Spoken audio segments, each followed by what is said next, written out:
Welcome, everyone. This is The Ends Justify the Memes, the show where the lowest of the low, that is the most wretched of wretched and deplorable to end all deplorables. Two white, heterosexual Christian males from the American South, and today, an Englishman, talk about culture, philosophy, history, health, and what it means to be a man in the 21st century. I'll be your host, Bill. This is my producer and co host, Tank. And what's somewhere on screen is Mr. KizzaGT. So, with all that, lend us your ear, crack open a beer, because the ends always justify the memes. You know, that intro was a little rough. But, It's okay. It usually is. It usually is. It's all good. Nothing wrong with being a little rough around the edges. I like it. It's authentic. Okay, I should be coming through. It looks like I'm showing up audio-wise, so hopefully we won't have too many technical issues. We're having a little bit of a CPU issue on my end, but we'll just you know, you when you buy the horse, you got to ride it, you know. I might have to run through all that again because I don't see anything on the stream, brother. Is it showing anything on? As well, it's just frozen. Nope. It's just a little laggy for me. Is it all? There we are. There we are. Okay. Don't get Tank's always mirrored the YouTube stream to what it shows on Discord. Yeah. No. It's weird. Yeah, it's definitely laggy. Froze up right there. Just blame YouTube. I blame YouTube because of everything that's going on in the rest of the world. Yeah, they probably know we're going to talk about some shit they don't want to hear about, so they're going to go ahead and lag us out. Oh, I mean, I haven't been silenced yet with some of the things I've said on the internet. Right. I'd be surprised if I was secretly on the list. Well, I watched Oozaloo the other day, and he is straight like you know, F off YouTube. I'm gonna say whatever I want. So. Well, I'm still certain that the FBI or the NSA was secretly spying in an Xbox Live conversation I was in. I'm still certain of that to this day. Oh yeah, almost certainly. Yeah. So with all that, I mean, this is what, your fourth time on the show, Kiz? Third or fourth, one of the two. Yeah, your most frequent guest. Yeah. Really, you're our only guest other than the one time we had Yiz, but we are, in a few weeks, we will be having Matt Christensen on, so that'll be fun. And Matt and I kind of go back a few years. I've been a patron of his and all that. So we've gotten to know each other over the years on the interwebs. But yeah, we're gonna have an interview with him. I think, what is it? It should be the last week of December, and it'll probably be pre-recorded, and we'll play it live on the show if we can get that worked out. But aside from that, hey, like, we couldn't stream this past Wednesday. Normally we're on every Wednesday at 7 p.m. But Tank said, "Hey, since I can't stream this week, let's see if we can get Kiz on again." And Kizza is free.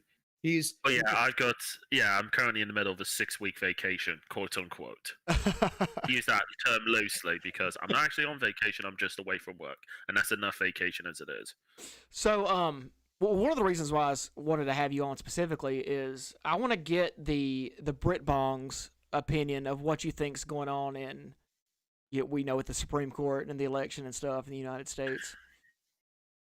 I mean, I've somewhat been keeping an eye and ear out. Like, I haven't followed every single little detail. It sounds to me that since the election, technically it's already existed, but a giant chasm has literally just fissured its way across.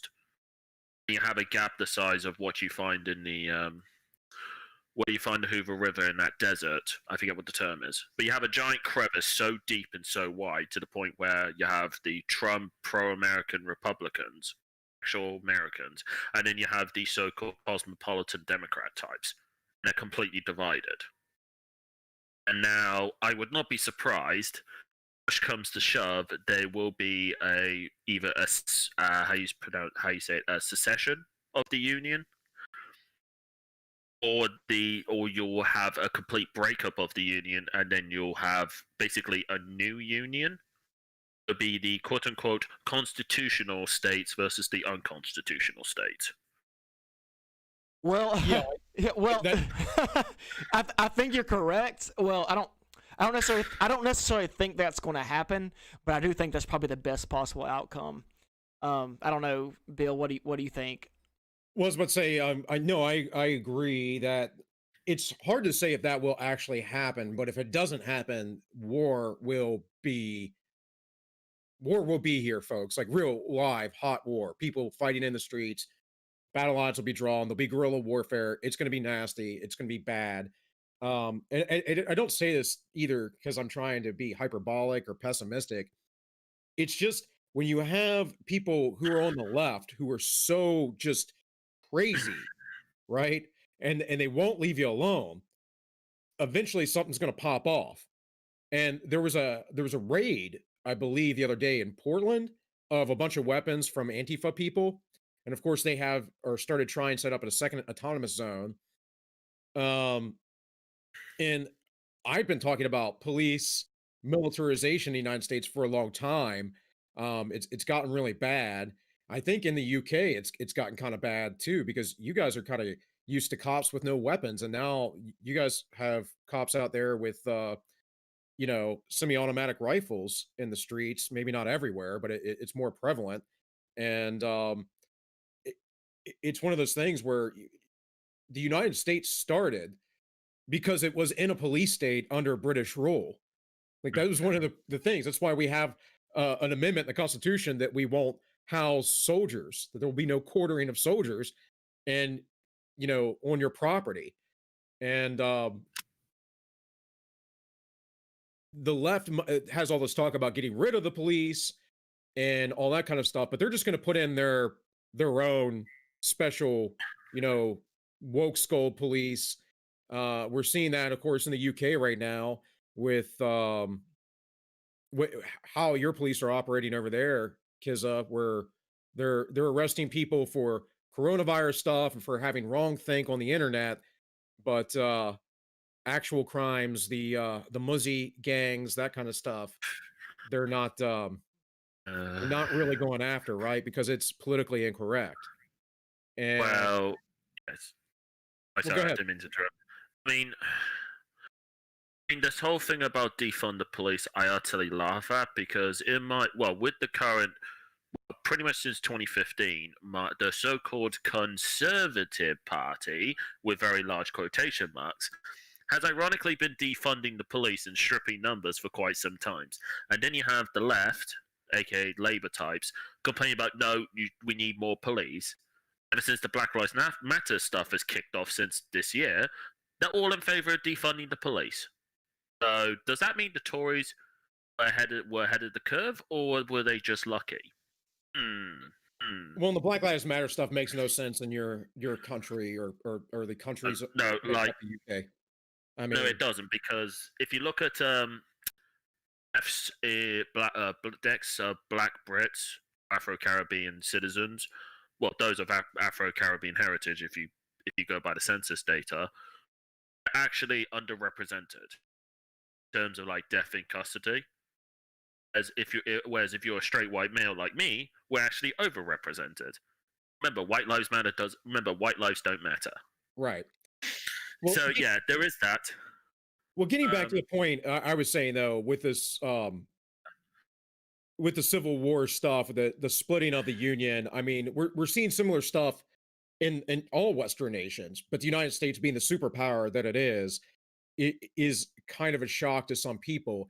And there's a lot of people who have this normalcy bias. They don't want to see it. They have their eyes closed, their head in the sand, or up their butt, or whatever.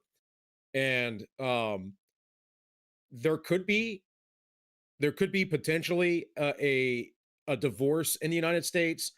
The problem I see is that the left will not leave anyone alone because they want to take over the world. That's the goal of the communist, right?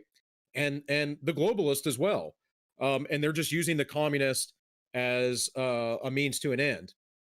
So, Well, I would say, sorry to interrupt. Yeah.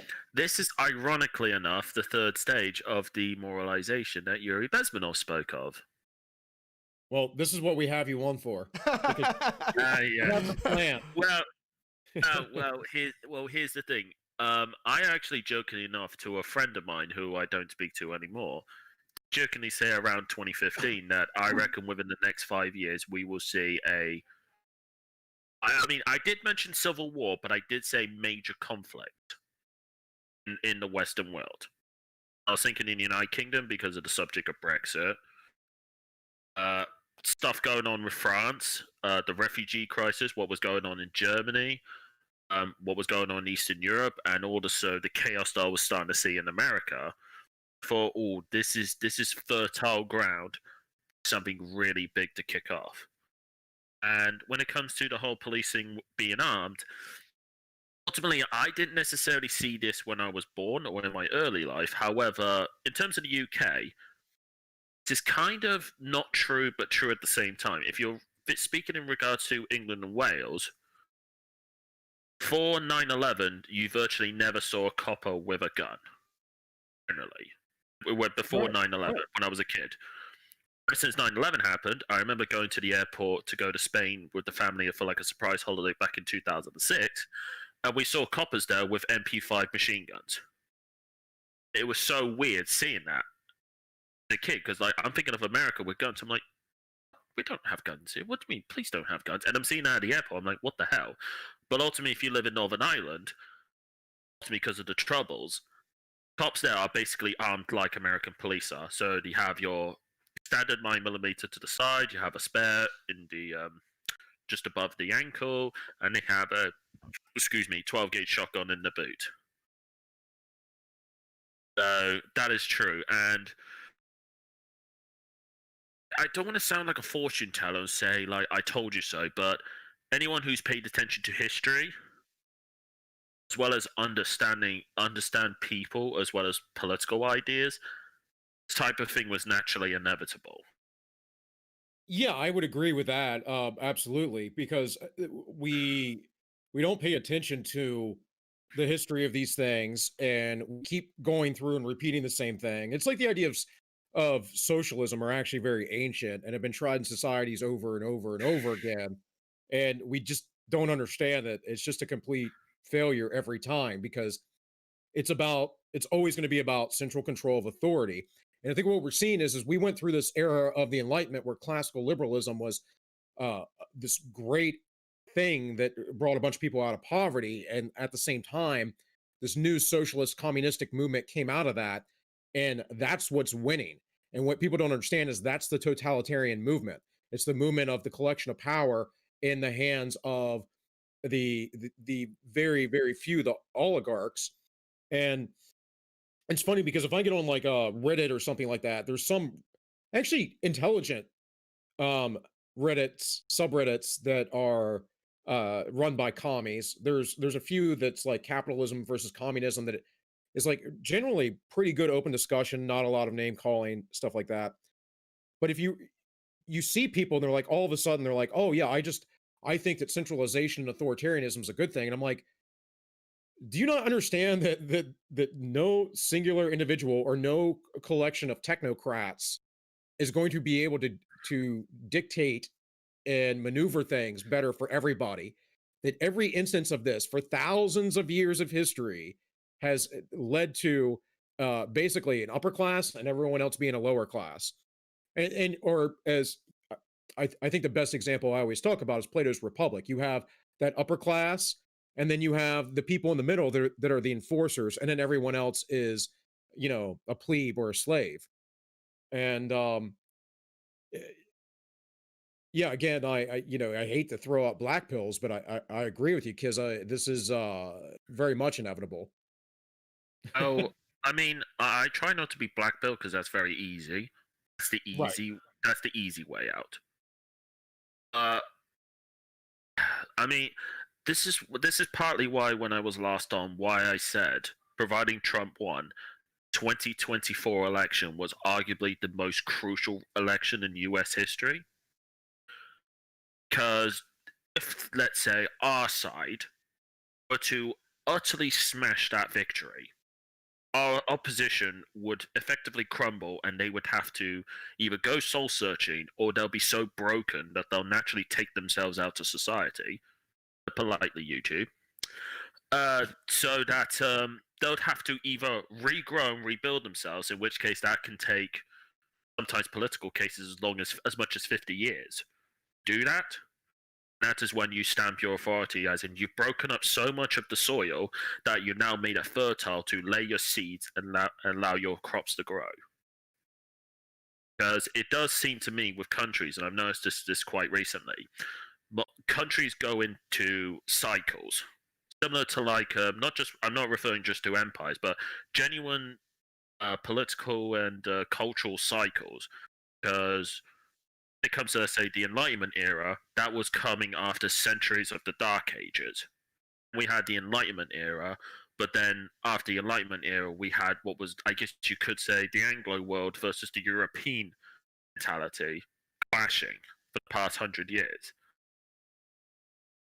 The problem is, when it came to the Cold War, ultimately, I was a kid. I wasn't even born when the Berlin Wall fell, or when the USSR effectively Yeah, you dead. youngster. Yeah, I know. I am a quote unquote late millennial, or as I like to say, early Zenner, because screw millennials, they are absolutely cancerous for the most part. You got a good head on your shoulders, though, man. So, well, hey, living in poverty in the most overprivileged freaking city in the world, it teaches you something. Yeah. And go ahead. Yeah. Yeah. So it seems to me that I think right now, excluding the 2008 recession, I think our society has gotten too comfortable. And the reality is, I did watch On the Pledge stream yesterday, which I did tip him and reminded him of the plan. He did point out that most of us, especially people my age group and down in the Western world, has not seen or experienced war. People much older than me remember the Troubles. Okay, people in the Eastern Bloc remember the days of the USSR, or those from the former Balkan states remember what happened with Yugoslavia.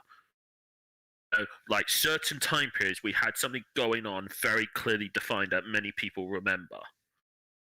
Let's say in my lifetime, excluding 9/11 and the 2008 recession, I guess to a point Brexit, we never had a real stage where we thought, Jesus Christ, we're at war. We're constantly having to look over our shoulders. And obviously, I'm saying this from an English perspective. I'm not sure how you guys feel in terms of the United States, because obviously 9/11 was over there. Obviously, you could argue the 2000 recession started with America, and basically Europe screwed them. It took us the longest to recover. Well, from my perspective, it goes further back, and I do remember 9/11 quite well because I was in the Marine Corps then. I was at school at the time. Right. Literally, they were showing us TVs in school. Right. I was in a military unit that was just south of DC on a base, and we were a counter-terrorist security unit essentially. So we buffed up big time, got the big guns out, put out all kinds of sandbag barriers, bunkers, that kind of stuff. Like I actually got this thing back here. I don't know if it'll come through on the stream, but you guys can see behind me is a meritorious mask that I got because of 9/11, because my squad leader at the time, I was a team leader, he wasn't available. He was off base and no one could get on base. So I was just doing my job, but basically I took over the squad and did all the security stuff. We went on to like 12 on, 12 off shifts. I did that for 2 weeks. Just completely changed our security protocols. We couldn't leave base for like 2 weeks. We couldn't leave town for about a month, and just a lot of crazy stuff. And then I went to the Fleet Marine Force not long after that. And I also remember watching Fox News, and a guy I served with it from my unit who had already gone down to the Fleet Marine Force to just be a regular infantry marine, being on TV, and at the end they were covering this program of soldiers, and at the end, this guy Wright, who was a corporal at the time, I believe he might have been a sergeant, but he's like, he's they show a video. He goes, "Hi, Mom. Hi, Dad. I'm okay." And we're all like, "Oh man, that was right. Holy cow!" And they were over in Afghanistan. So for us at the time, I was 19, almost 20. That was or I was 20, almost 21. That's what it was. I was 20, almost 21. Um, that was like a big deal. It was like we were going to war. These people attacked us. This was our Pearl Harbor. And for me, it wasn't like until later, till afterwards, till I got out of the military, I was kind of like, wait a minute, there's some fishy stuff going on here with all this. And then the Iraq thing, because I went over there. Um, there was a lot of stuff, but as far as monetary policy goes, as far as the collapse of the dollar and the transfer of wealth, that goes back to Nixon, man. That goes back to getting rid of Bretton Woods. Goes back to opening up China. I actually did a video on All Minus One the other day about this. It was one of the quick shots, one of the quick segments I do, talking about how the Chinese spy thing, or the Chinese well, it was the Chinese professor talking about how we have allies in the U.S., but I don't want to get anyone in trouble. Like, that's business as usual. That's been going on in the United States for 50 years now. Yeah. Oh, Jesus. Oh, Jesus. Like, out of curiosity, have you two ever heard of the Cambridge Ring? No. No, I don't think so. No. Okay, it was a ring of 5 professors in Cambridge University who was speaking with Soviet spies. Were effectively Soviet spies in our university. What year was this, or like what time? This was from World War II. It was latest in the late 50s. Yeah, so that's the same time that the United States was doing the exact same thing. There was so many. We all had spies in each other. But what made me laugh was how the Cambridge Five was kept completely quiet. I only know about this thanks to a particular Romanian. Mm-hmm. We all know who we're talking about here. He brought that up. I'm like, what the fuck? That was in our own universities back then. Mm-hmm. And obviously, being aware of Yuri Bezmenov, I'm just like, how deep does this rabbit hole go? Yeah. Interesting, man. The commies have been in the U.S., undermining the U.S. for a long time, and I'm sure in the U.K. it's been not much different. Well, arguably, technically speaking, communists, ironically enough, kicked off in the United Kingdom because Karl Marx was able to push his propaganda here. Because he couldn't do it in Germany initially. Society as well, right? They were in the 1920s, yeah. Yeah, but obviously, a lot of your policies have carried through because of the Fabians. Yeah, because obviously Marx started kicking off his stuff in the during the English Industrial Revolution. Ultimately, we had tons. Well, obviously that was a big shift in migration. Obviously, we had loads of people from Europe at the time coming in. Obviously, Karl Marx was a big thing, and ultimately they went to London because obviously the capital, huge culture and all that. So, and all that stuff. It was kind of like It was kind of like how New York was portrayed in, let's say, post World War II. Let's say 50s and 60s New York. Basically, it could be whatever you wanted to be. Nobody cared, kind of deal. Oh look, here's a black guy. Here's an African American. Here's a Jamaican. Here's an Italian. Here's a German. Who cares? Type of deal. But then obviously he pushed his ideas and propagandas, got talking with Ingalls, who ultimately was the son of a wealthy factory owner at the time, and ultimately pushed his ideas in, obviously the mid 18th century. And ultimately, he's obviously one of the big famous names in Speaker's Corner. He even has his tomb is actually in London right now, and believe it or not, it's actually gated. It actually has quite a bit of security around there, or grave, which is quite hilarious. And you actually have to pay when they're open to actually see his tomb. Yeah, I was about to say, don't you have to pay? Because I always find that ironic that to see Marx's tomb, you have to pay, so it become a capitalistic thing. Hey, looks like the stream cleared up, and we're actually the video's actually working regularly now. Yeah, it's amazing. I don't know what's going on. I'm getting an encoder warning, and then it just goes away for no reason. So it could be just a bit taxing, but yes. Excuse me. So obviously that ideas evolved, especially because Marx, he was, obviously he was a quote unquote author, and obviously preacher, and full well those types, actually in the media, they're all in the same circles. Obviously that gets to the universities, and obviously when it comes to the world of the press back then, it was all aristocratic types. all aristocratic types, which is basically why the Fabian the Fabian Socialist Society, they were all basically toffee. They're basically all socialist toffs, and it's effectively where the origins of the term champagne socialist comes from. Oh yeah. So I was about to say we haven't heard from Tank on much on this because Sorry. yeah, Kiz and I are we're definitely very talkative. So let's hear Tank's perspective on some things. Yeah, before I launch into that, have you been checking D Live? Does it seem clear, or is it just YouTube? That's the issue. No, they both cleared up. In fact, I just made a little comment and that the stream is clear in case anyone comes to watch later. Okay. But yeah, so we've been streaming for we've been live for about 20 minutes. So unfortunately, since day though. Well, that seems to be the thing. Yeah.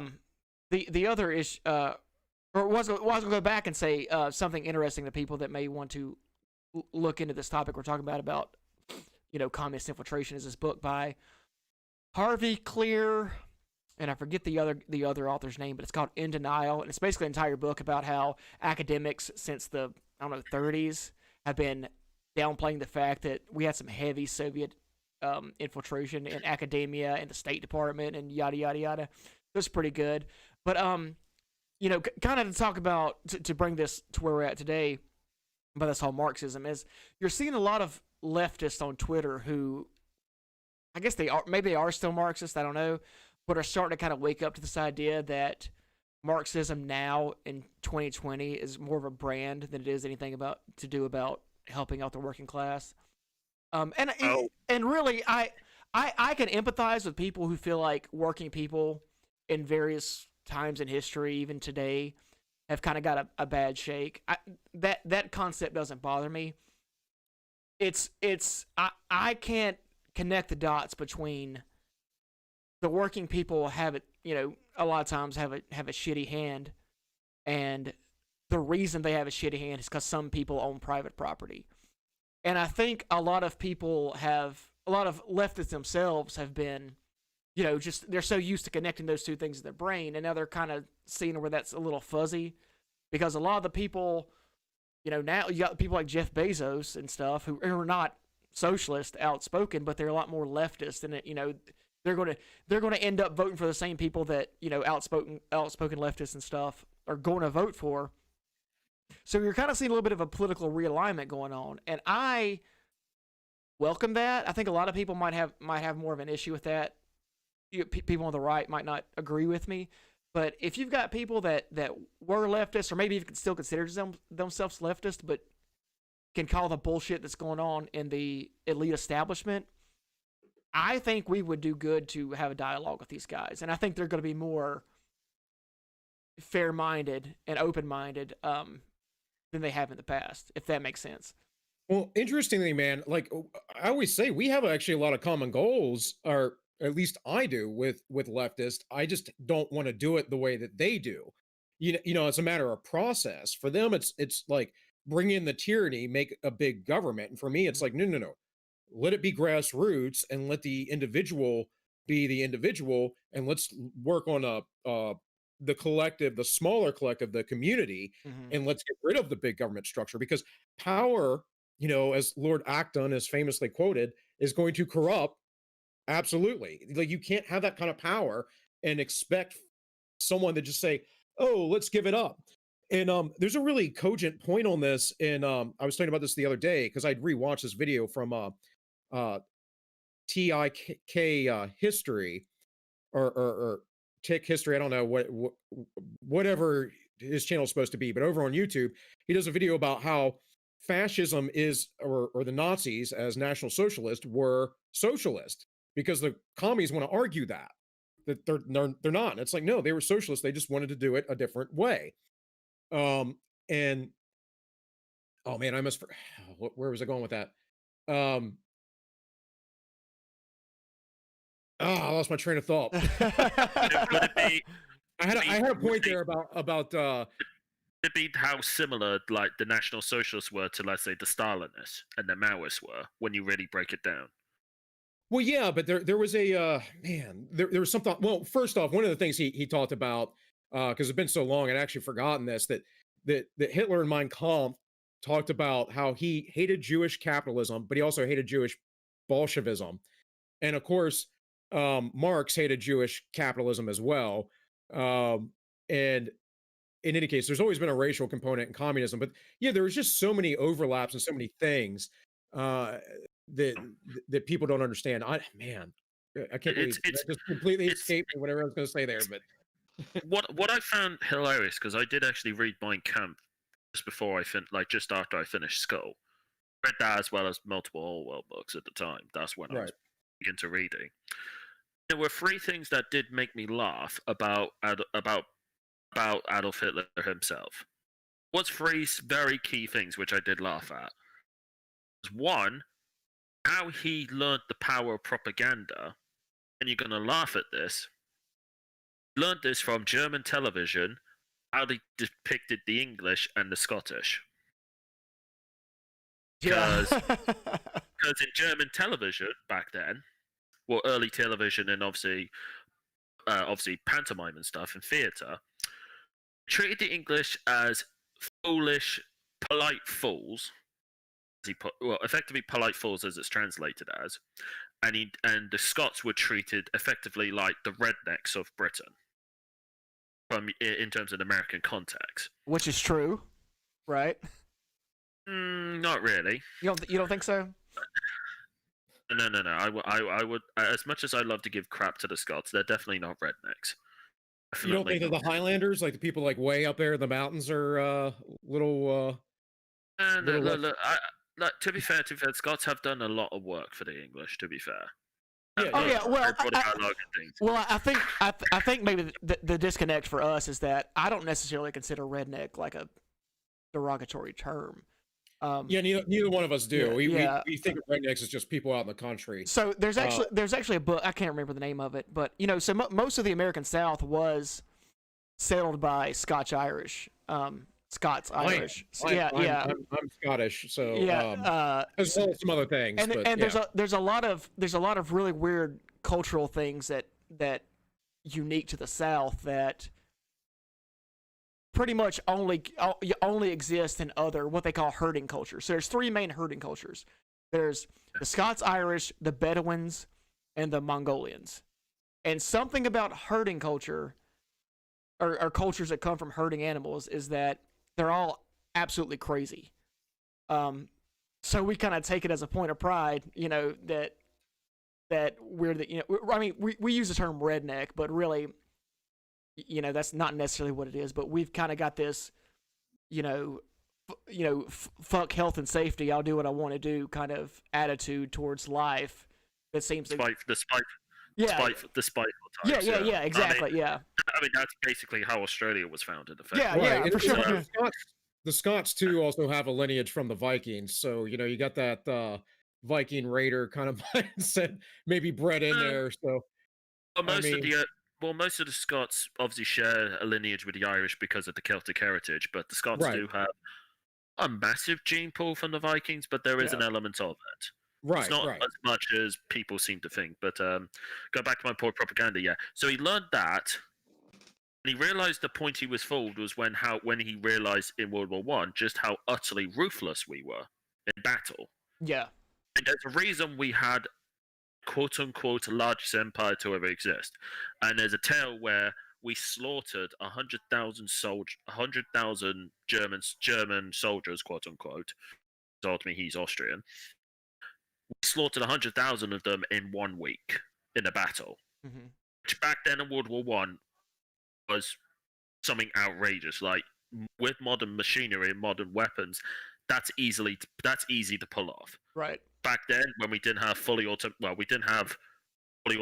guns other than cannons and turrets, as well as other stuff, to kill that many people in such a short amount of time, he saw how ruthless we were, and that's what shocked him. And he understood the power of propaganda. The second thing I did think, which was quite funny, was how much I believe it was after the war when he was thrown in prison. He spoke about how much he loved that rawness, like that pure dominant attitude of the British. And then the third thing was his ironic contradictions came to so-called quote-unquote hatred of say, the Jews, or as people like to call it, the Jewish question.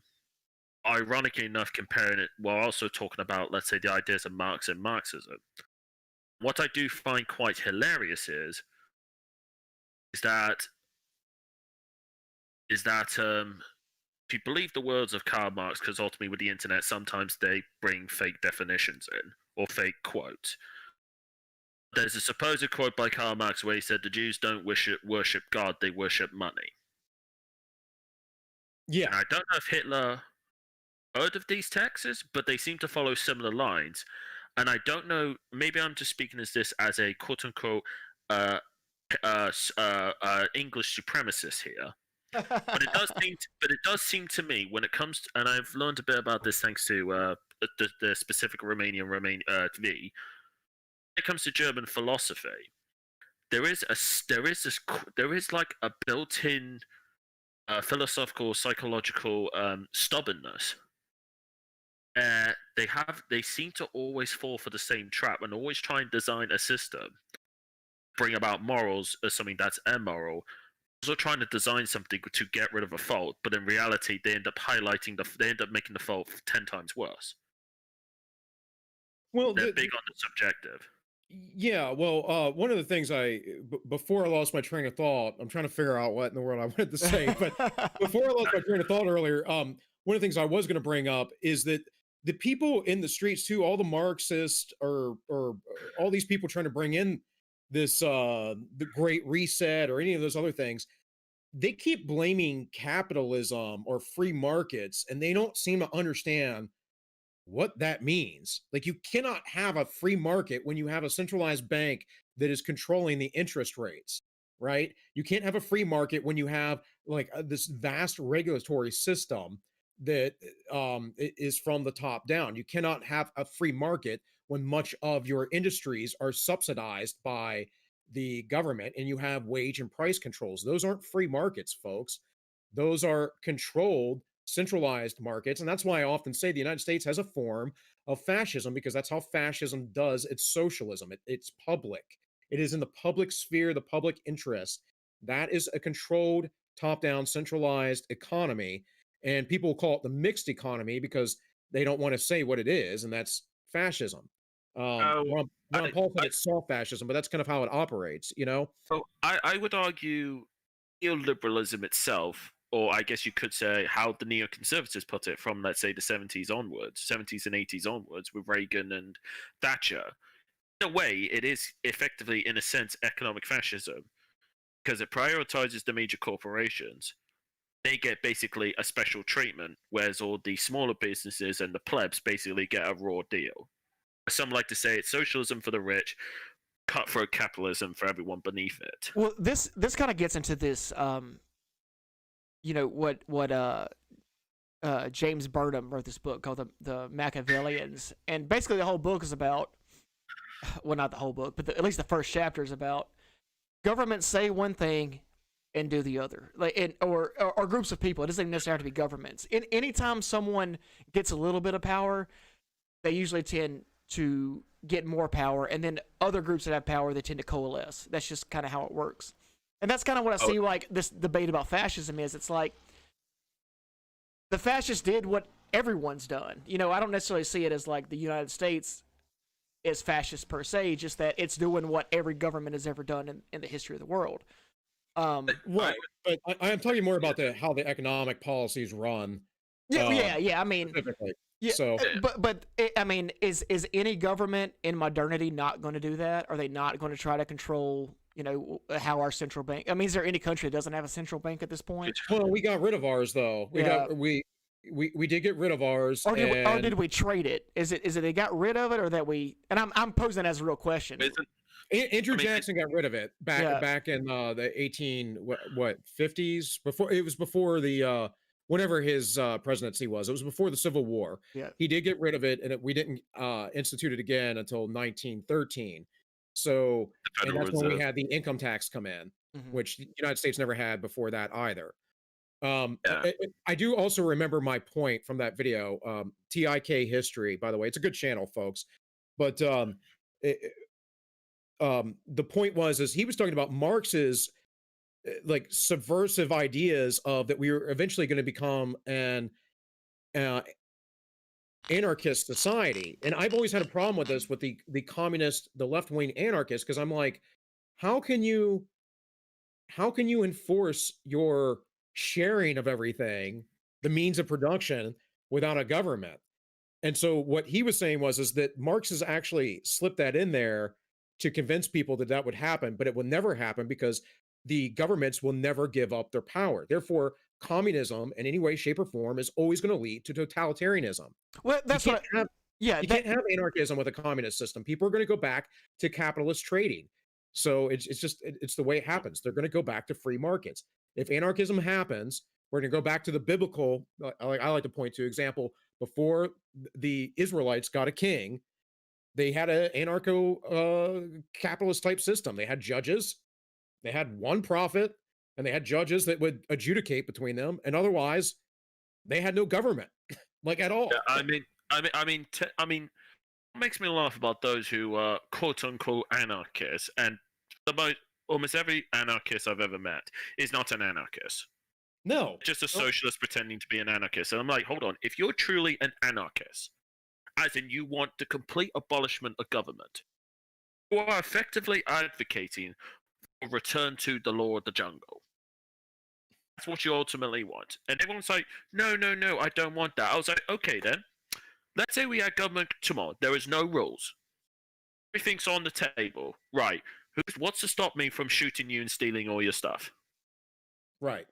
Like, can't say it. And that's basically what you want. And everyone knows you get rid of a government or get rid of a dictator or get rid of a monarchy, leaves a giant vacuum for someone to take reins on.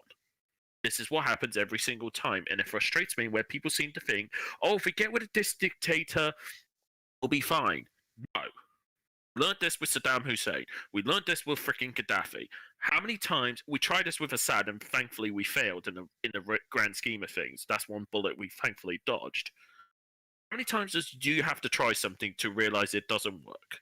Well, and to your point, Kizza, I mean, it's like if we had an anarchist type society, just completely, Mad Max, Road Warrior style, whatever, it will be, we will see warlords, we will see people out there who are the psychopaths who are thinking might makes right. The interesting, other side of that coin though is that that's as essentially as Tank was pointing out, it's essentially what governments do is they prop up people who become psychopaths who are like, oh, might makes right, and I'm in charge, and I get to rule, the divine right of kings, all that kind of stuff.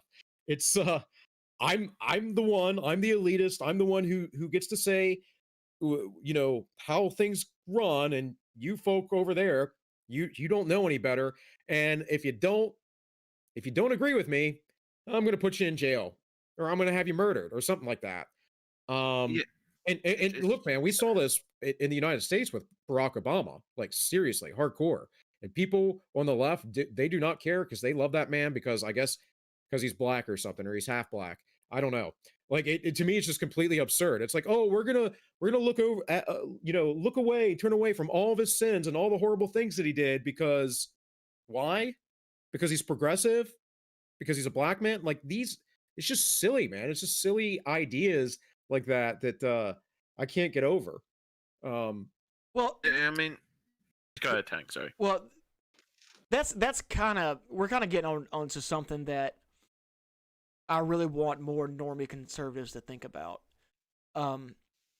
Is that that's what everything is about. I mean, it's all about consolidating power. Everything, all the your Declaration of Independence, your Constitution, your Magna Carta, your whatever is all words on paper, and every single regime, whatever in history, has all risen up by convincing a bunch of people that they're going to help them out, then consolidating power and doing whatever they want to do, and that's likely always going to be the case. It's like Moldbug says. Every regime is thought it was going to last 1,000 years or last forever. None of them have yet. We're constantly in this ebb and flow of people controlling power, and I think a lot of it. I think that's where a lot of people lose their understanding, I guess, or miss the point. Is that that's really all it's about. This argument of minutia of, was Karl Marx right here? Was Karl Marx right there? Or was Adolf Hitler right? Or was Mussolini right? Or was Barack Obama right? Or was Trump right? Who got power? Okay, that's what matters the most. And I think that's kind of, I don't mean that to be a black pill. I mean it to be, that's knowledge we need to understand to prepare ourselves for what's going to come next. Right. You got anything else to say on that, Kiz? I mean, it just makes me laugh. Like, people seriously do not understand the pure dynamics of power. The only thing that power wants, the only thing that can stop power is even more power. Having power that destroys itself is frankly worthless. Like, well, what is the point of having? Sorry. Oh, I was just not to interrupt you, but I was just going to say, interestingly, that's the postmodernist dynamic, is everything is just power dynamics too. So they believe in this power thing, but then they don't understand it. It's really crazy to me. Like it drives me nuts. I just don't understand how these people can be so brainwashed. Maybe they're just not very bright. I don't know. Well, to be honest, I got. I think to have a little bit of sympathy for these guys. I think we all are looking for a lens that explains this chaotic world, and postmodernism in a lot of instances makes for a on the surface coherent theory that people can apply to what's going on. Oh, well, I have it bad because white people, or whatever it is. And that's not new really in terms of ideologies, So, I mean, the thing that gets me about postmodernism, and what a lot of people argue about this, is that they kind of look at postmodernism as this enemy, and I don't necessarily think that postmodernism is the enemy per se. I think if you just draw a Venn diagram, right, there's the people that read Foucault and people that want me dead. There's a lot of overlap there. Right. But it's not necessarily his ideas. I mean, I don't even know much about Foucault. The only postmodernist I really care about is Baudrillard. But what this French guy said, who ended up getting AIDS and died, like, I don't really think that's necessarily the issue. It's that you got these people that are applying that in a way that doesn't really match reality. And I think that criticism can be applied to a lot of like boomer conservatives in a different light, because like what Kiz is saying, like, most people don't understand power. I'm just now getting into this. Like, not that long ago, I was a libertarian, and libertarians of all people don't understand power. Yeah. I'd interrupt. Like, American libertarians do understand the actual concept of power. I mean, how the founding fathers were effectively the original right-wing libertarians. Yes. In a sense. The thing is, he knew the reality that complete anarchist society is not a good idea. Right. He knew that the government was required, but he treated it as a necessary evil. And that's the key phrase that people don't understand. Necessary evil. That's why they demanded the government to be very small and keep it confined, and that's why the public need to be armed to the teeth with weapons. Yeah. This is something people don't understand. Like, especially with the socialist stuff. Right. Yeah. It's also why we're not supposed to have a standing army. Like, people don't understand that. This whole thing right now where Trump had been talking about not passing the National Defense Authorization Act. They have to do that every year because the United States was never meant to have a standing army. That never became a regular thing until the Barbary Pirate Wars. Thomas Jefferson had to raise a navy in order to stop the Barbary pirates from taking Americans as slaves as they were trying to go through shipping lanes over toward Africa and stuff. So, it's not just that, but also this is the thing though. This what people seem to understand. It's like I always say to them, like, when I discuss power with people, I actually have to constantly go back to the Abrahamic religions. Obviously, me, I was once upon a time a very militant atheist. Now I'm basically I guess you could say a quiet atheist. I know that sounds really weird. The reason I bring this, You understand some necessities of religion, I would assume, right? I've learned over time why the church is needed. Over time, I've learned that from my militant days. The reason I constantly bring up the God powers, like, as I explained to him, why do many people who are, let's say, non-religious or former religious consider God evil? And like, why? Because God, if we're using this in the Bible context, God had absolute power, right? So therefore, God had omnipotent, all powerful, all knowing, so on and so forth, right?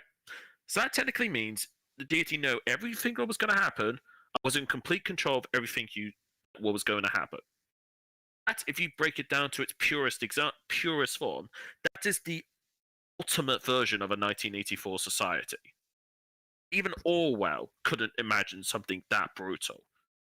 Imagine somebody, whoever it is in the world, just the moment you're going to be born, you're going to look like, what you're going to think, what you're going to dream about. They're going to have tons of fun with you after your death. It's like the ultimate I form think of too, though, slavery. that's a certain conception of Christianity, because that gets into ideas of, do we have free will, or things predestined, and other stuff like that. I'm using And it. I use it to explain what right, ultimate power can lead to. right, The right. sheer savagery, and I use that as an example, and then people understand why, let's say, totalitarian ideologies are not a good idea. I mean, hell, even throughout our history, certain kings and rulers regarded themselves as gods, or the nearest things to gods. Yeah, we Like, talked about this on Yiz's stream the other day. I believe I brought that up. yeah, because like, You know, look at this one makes me laugh, right? A good example of people who don't understand international politics, right? North Korea. Technically speaking, the current president is not actually the president of the country. He's only president of the army. His father is still president of the country, even though he's dead. Technically, North Korea is the world's first necocracy. You literally yeah, worship a dead man. You literally worship a dead man. When Kim Jong Un, I believe it's Kim Jong Un, the current leader, when he was looking to be sick, his sister was going to take over, but she wasn't going to get the same role as him. He was going to get a role just below him. Mhm. And it was just going to be a never-ending cycle, because basically the father was effectively God. Right. You see how much power and control they have. Who the hell would want that in their own society unless they're an outright slave, or they're someone who wished to be a dictator? Who wants that?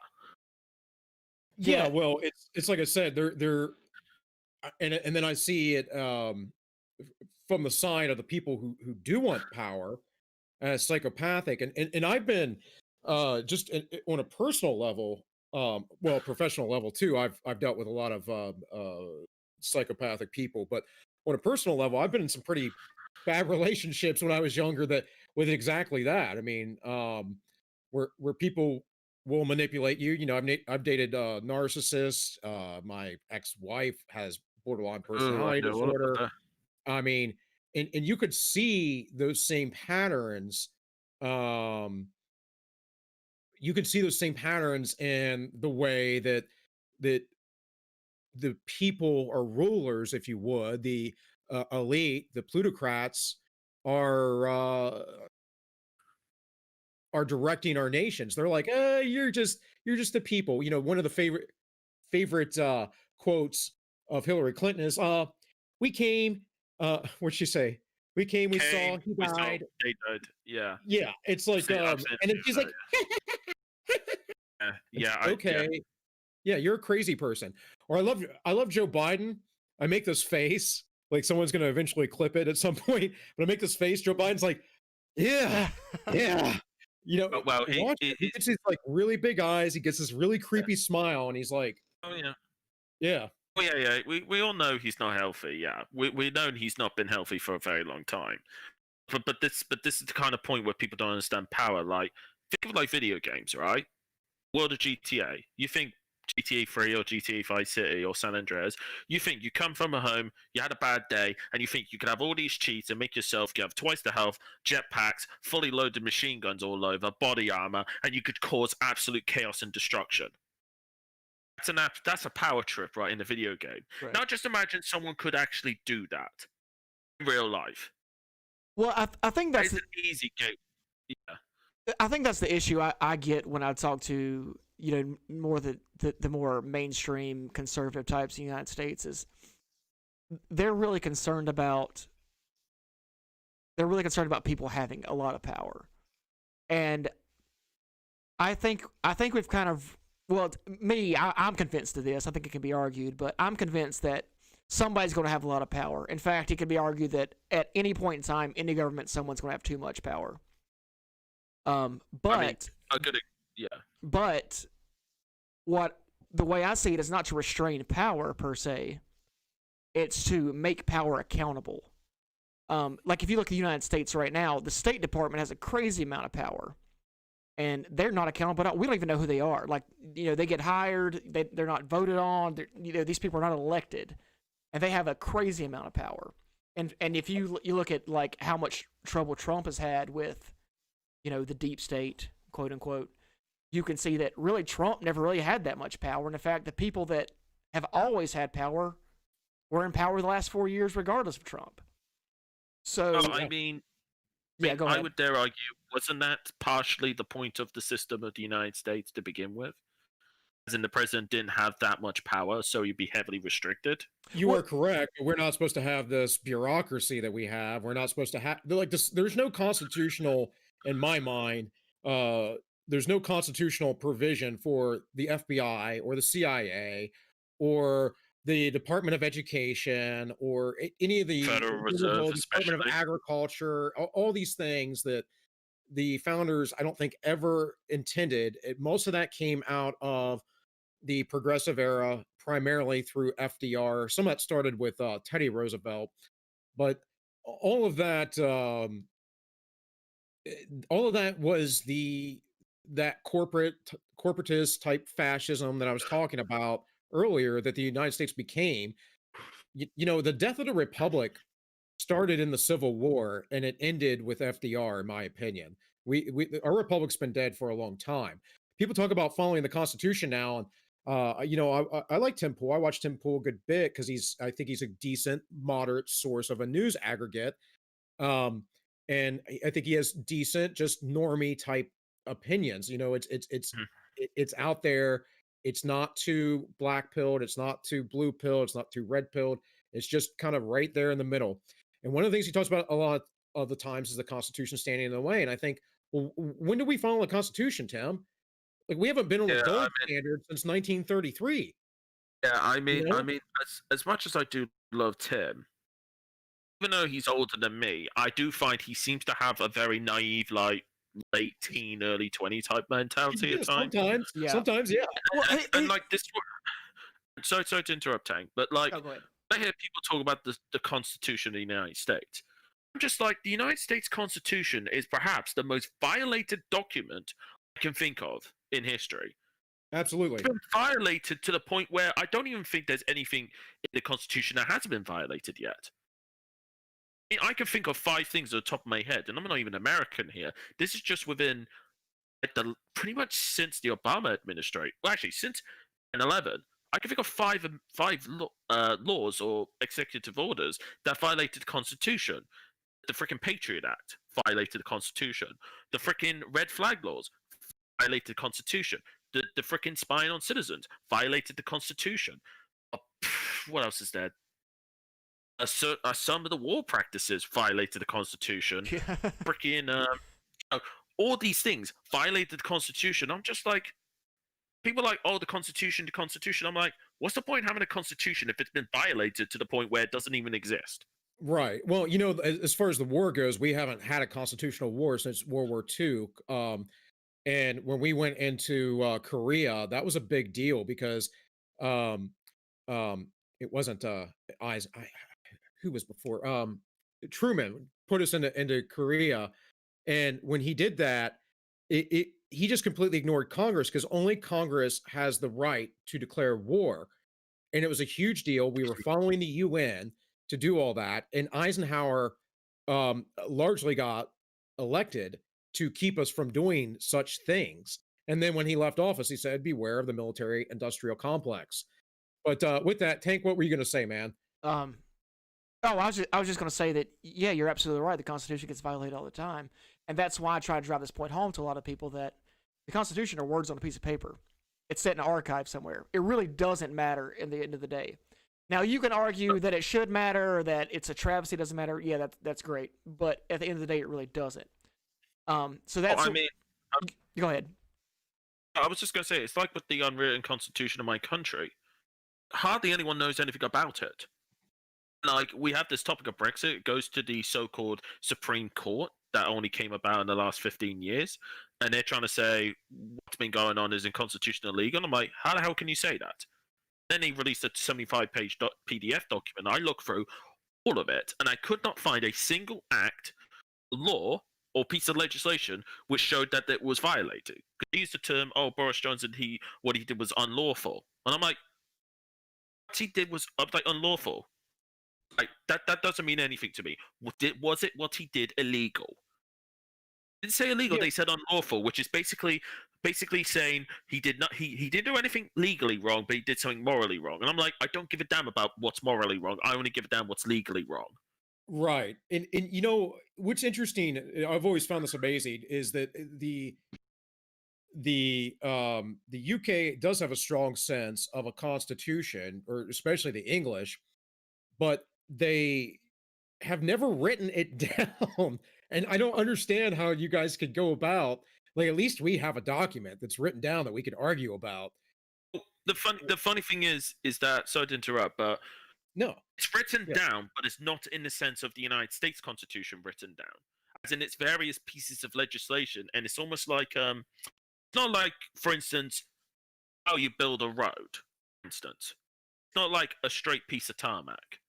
Okay, it's literally like a pathway, and you're filling up plots which has partially got holes in it, but you just make your way and you just bumble along. That's effectively how it's set up, which is nice in a sense, so you could fix something, which allows you to change stuff very quickly to bring up plot holes. But it's absolutely terrible if you want to try and reference anything. And it's just, like I jokingly said to you guys before, if I would decide to become ruler of the country thanks to the monarchy, which I believe the monarchy does have the right to dissolve parliament and can assign the leader of the country because she has the constitutional power to do so. If I did that tomorrow, I mean, after I'm done with this whole Brexit stuff, that's one of the first things I would do on the list, would be have a properly written down constitution. I would write it in such plain language so no one can misinterpret it. Unlike the American Constitution, which I believe, which is a good document, one thing I will say is it doesn't have specific clauses within it about what happens if they're violated. So I will put clauses within it. Also put exemption clauses, because there's always people who don't like something, and I'm like, okay, I got you covered as well. Because I find, it's just because of my education, because of what I studied. When it comes to people who write rule books, you don't ask politicians to write rule books. You ask a bunch of criminals to write your rule books, because they'll best know how to break it. Well, it's interesting too, because here in the U.S. we have this weird faction of people who believe in this idea of a living, breathing constitution.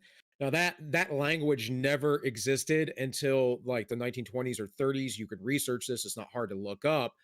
But we also, our history essentially as a country doesn't start until about the 1930s and World War II. Like, we have a history before that, but no one cares about it. No one explores it. No one looks at it. It's always about how America has run since Bretton Woods, essentially, or since the 1930s during the Great Depression. And if it wasn't for FDR, we would never have been out, everyone would have been poor. And it's like, actually, no, FDR kept you guys poor for about a dozen years. And it was because of deregulation, not the war. That is a misnomer. It wasn't the war that got us out of the Great Depression. It was deregulation that helped America bolster up its economy, and we had to deregulate in part by the war and also after people came back. It wasn't then until really 1952 was it? what's up? I believe it was 1952. America officially recovered from the Great Depression. Yeah. And then it wasn't until really later on that our industry and businesses were doing well. Um, until like Kennedy came along, got rid of like the high income tax rate because one, no one was paying it. No one was paying the marginal income tax rate at like 90%. But Well, especially like originally, the gangsters back then. what's that? I was going to say, especially the likes of Al Capone and all that, they were definitely not paying top tax rate. Oh no. There were ways around it, like you hired family and stuff like that. But it made this whole Oh yeah, crony system. Um, but even with all that, with FDR getting rid of the gold standard, which was where's the constitutional power for him to do that? There was none. You I know how mean, he got away with it? He threatened to stack the court. oh, You know? well, I mean, it's not just that. I mean, I recommended I think it was last time or the time before I was on here, Glenn Jacobs, Austrian economics, and he goes in regarding the founding of the Civil War, and people are like, oh, but the current push for MMT and fiat currencies, they're so great because they float. I'm like, no, that's a terrible idea because if you have it locked to gold and silver, it's locked at a set value. Because at that point, your central bank cannot, they can't freaking devalue it. What we saw in the Weimar Republic. Hell, look at how much. I mean, I think we went through gold prices last time. How much was Well, an ounce of we gold? did, and I mentioned when you guys what was it, 2 weeks ago, impromptu, you guys asked me to come on Yiz's stream Yeah. once I got in the chat, and I talked about the 23% of all money has been printed in the last year. All money, all US currency, if not printed, digitally added, but 23%. That in about 2 years' time is going to absolutely wreck the lower middle class. Absolutely. Yeah. Yeah, because I heard reports saying it was 20. I've heard some say 18, like around 18 to 23%. So it depends on your source. That's an outrageous amount of money to print from the Federal Reserve. Absolutely. I think it was something like $3 trillion. It's an outrageous amount. Like Jesus Christ, that's basically my country's economy. Right. And the thing is I pay attention to these things on occasion, but I hadn't been watching it. And then all of a sudden I heard Tim Pool talk about it, and then Jeremy of the quartering on his other site, Midwestly, and I was like, I gotta look into this. And I was like, holy crap, because I knew we were adding debt, like a massive amount of debt with COVID and the stimulus and all this other stuff. But what did they do? They sent all that money to the corporations, again, prop them up, right? The bankers as well, buy up all Right. the stocks. I mean, hell, I'm not sure if you guys watch Academic Agent, but he did a video on this a couple of months back. He basically proved that the U.S. economy during the summer, during all the lockdowns, was effectively basically communism or socialism, or a very nasty sense of socialism, because the Federal Reserve basically heavily pumped up all the stock market while everything else was closed. You haven't watched AA a lot lately, but I will say that he is absolutely right on. I would just say it's more fascistic economically than communistic. But look, I mean, again, that's like a slight difference of means, because in the end they're the same thing. We call it communist China, but it's really fascistic China. Well, I would say economically speaking and how they go about things, it's very similar to what happened in Nazi Germany. Right. But like, even then, like, I would argue what I was proposing, economically speaking, when you really break it down, it's not that much similar. It's not that far off. The difference is that I'm actually being very clear that I'm prioritizing my island. I'm not prioritizing a small group people. I'm effectively prioritizing the island itself. So, I mean, in a weird way as well, technically speaking, most countries, I guess, before World War II, were effectively pushing some form of national capitalism in a sense. The United States, huge amounts of protectionism, tariffs, stuff like that. Very big in the United States, big in the UK, same for France and all that. We were all doing it at that point.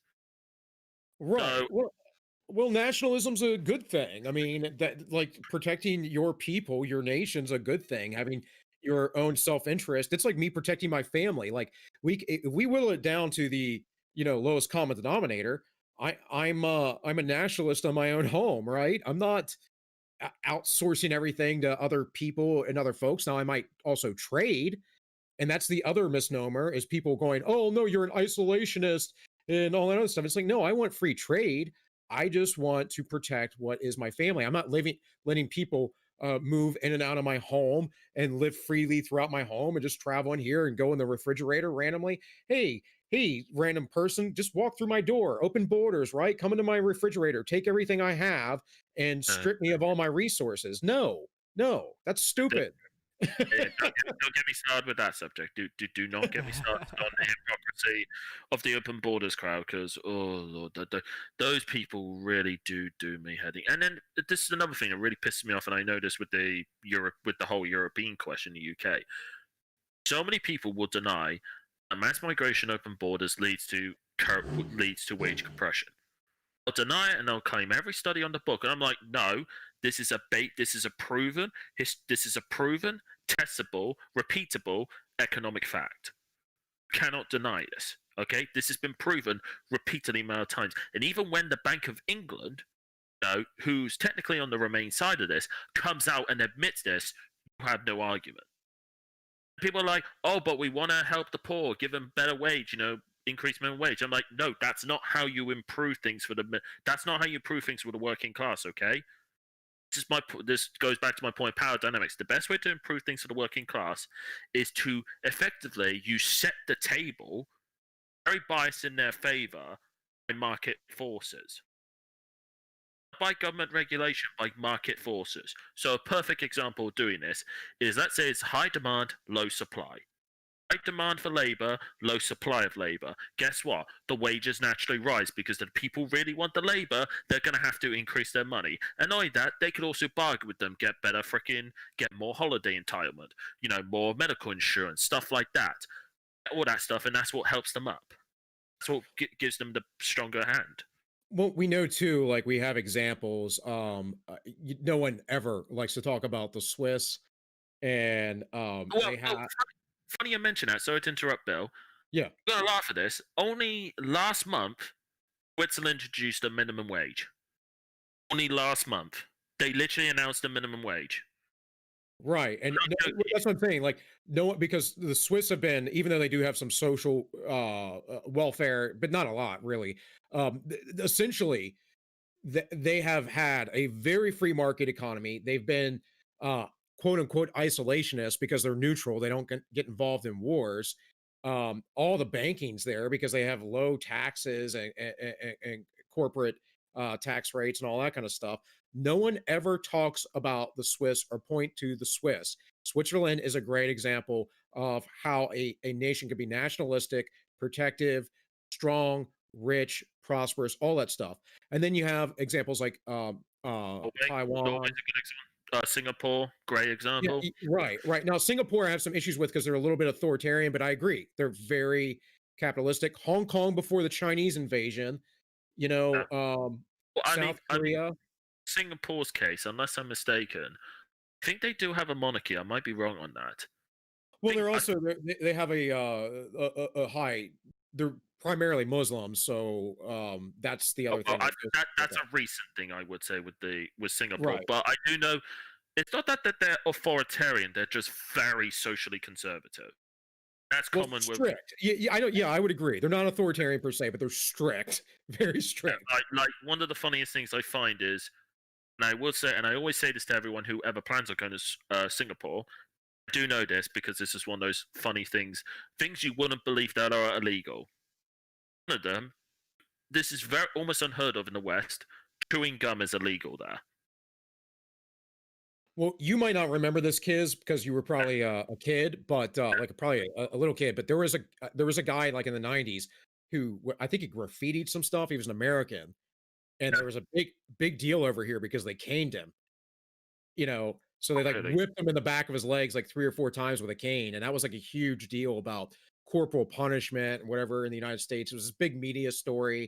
about if it was I, cruel or not and whatever else. It's like, well, look, he shouldn't have been like tagging up buildings over in a foreign country. Like, well, there are worse things that could have happened. well, I mean, when I hear about caning, I do know that was common in schools up until really the I guess you could say the mid-80s, I believe. Dude, when Might I have was been in elementary school, you could get your butt paddled in the principal's office. That was a real thing, and yeah, I'm telling you right now, like that kept a lot of kids in line. Like, and we yeah. knew very few kids who acted up and got paddled by the principal, but it did happen. Oh my God! When I was a kid, Jesus Christ, I would have been known as the most battered kid in school. How much of a little bugger I was. But this is the point that people don't seem to understand. So when people talk about Switzerland, I'm like, hold on, Switzerland and Europe have the highest GDP per capita, arguably number one or at least top three living standards, outright extremely low crime. Everyone has a gun, no issues, incredibly clean, well maintained society, and guess what? It's still it's heavily diverse. It's diverse in a sense. It's not multicultural. It is predominantly German. You obviously have your French, you have your parts, you have your northwest side, which is French, and then you have your southeast side, which has got an Italian flair to it. It's a very, there is a distinct monoculture sense to it. Guess Right. what? You never hear anyone say anything bad about the Swiss public And transport. they have a huge you said everyone has a gun, but not only that, they have a huge gun culture. It's guns are They, very a very big deal in Switzerland. Most people aren't aware. And they have probably, in my opinion, the best run healthcare system in the world because they provide a very basic standard of healthcare, and then after that, it's free market. So I mean, from what I understand with Switzerland now, Switzerland, in a sense, are effectively what the United States arguably should be, yeah, and I say that quite loosely. They effectively they don't have a standing army. They do have a national militia. right. And every single man, like basically us, if we were Swiss, we'd all have our own rifles. We'd all do our military training, and we do our generals occasionally turn up to the house just to make sure we haven't shot anything. And if you have shot something, you better will have a good excuse, or you're going to jail. But the It's Swiss quite have an advantage, right? They have an advantage too because of their geographical location, and it's one of the worst countries to ever try and invade because, as people right, point out, their tunnels are barely. You could barely fit full armored tanks, like heavy armored tanks, through their tunnels and roads. It's all mountain regions. There's plenty of great stops if you're a good sniper. You could see pin an army back just by being spotted in the mountains. And there's also that, and also they're very wealthy. I mean, there's a good reason why the Germans did not invade Switzerland. well, The reason why I know, this is why I live in West Virginia in the Appalachians. exactly, it's like because I know there was talks. I know he was trying to get the Swiss involved, and they basically told him politely told him no. Imagine obviously because ultimately they're heavily German. Perhaps they may have basically said in German too. Basically the F off. And basically, apparently, from what I understand, although this could be complete revision of history, is apparently Churchill spoke to Swiss leaders like, "Look, don't want you to get involved, but if Hitler does turn on you, we will defend you effectively." See Switzerland just standing there, just a bit like that Squidward meme from SpongeBob, where it's like looking up the glasses, looks to the right, sees World War II going on, and just goes back with his sunglasses, lying sunbathing. Well, and basically, in a way, without implementing a strict economic control, socialism, fascism, any of that kind of stuff, the Swiss have achieved, if you would, kind of what the Third Reich was trying to with a racial purity thing, where they have this, German people that are preserved in their culture, except for they did it through a capitalist system, and they don't care to invade anybody, or it's like it's this really outstanding example of what a national capitalism, free markets can do for a nation, and nobody ever talks about them. Like they start talking about the Nordic countries and whatever, and even those, they're not what the socialists say they are. Oh But no, no, like I mean, I fell for this as well. Uh, yeah, I mean, I guess without technically counting Sweden, because they're honestly a meme at this point. If you look at somewhere like Norway, they're literally the literal definition of a state capitalist society.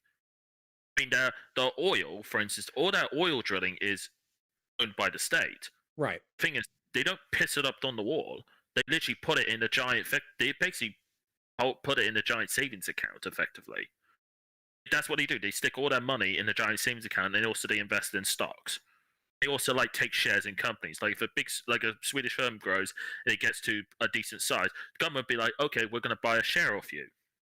We have interest, effectively, which is not a bad model to work on when you think about it, because you technically, people would say you're technically mixing government with the corporates, which, as Mussolini said, that is basically what fascism is, economically speaking. But in the sense, it's like, well, if you're on the seat of a shareholder of a board of directors, you could then influence which way the business goes.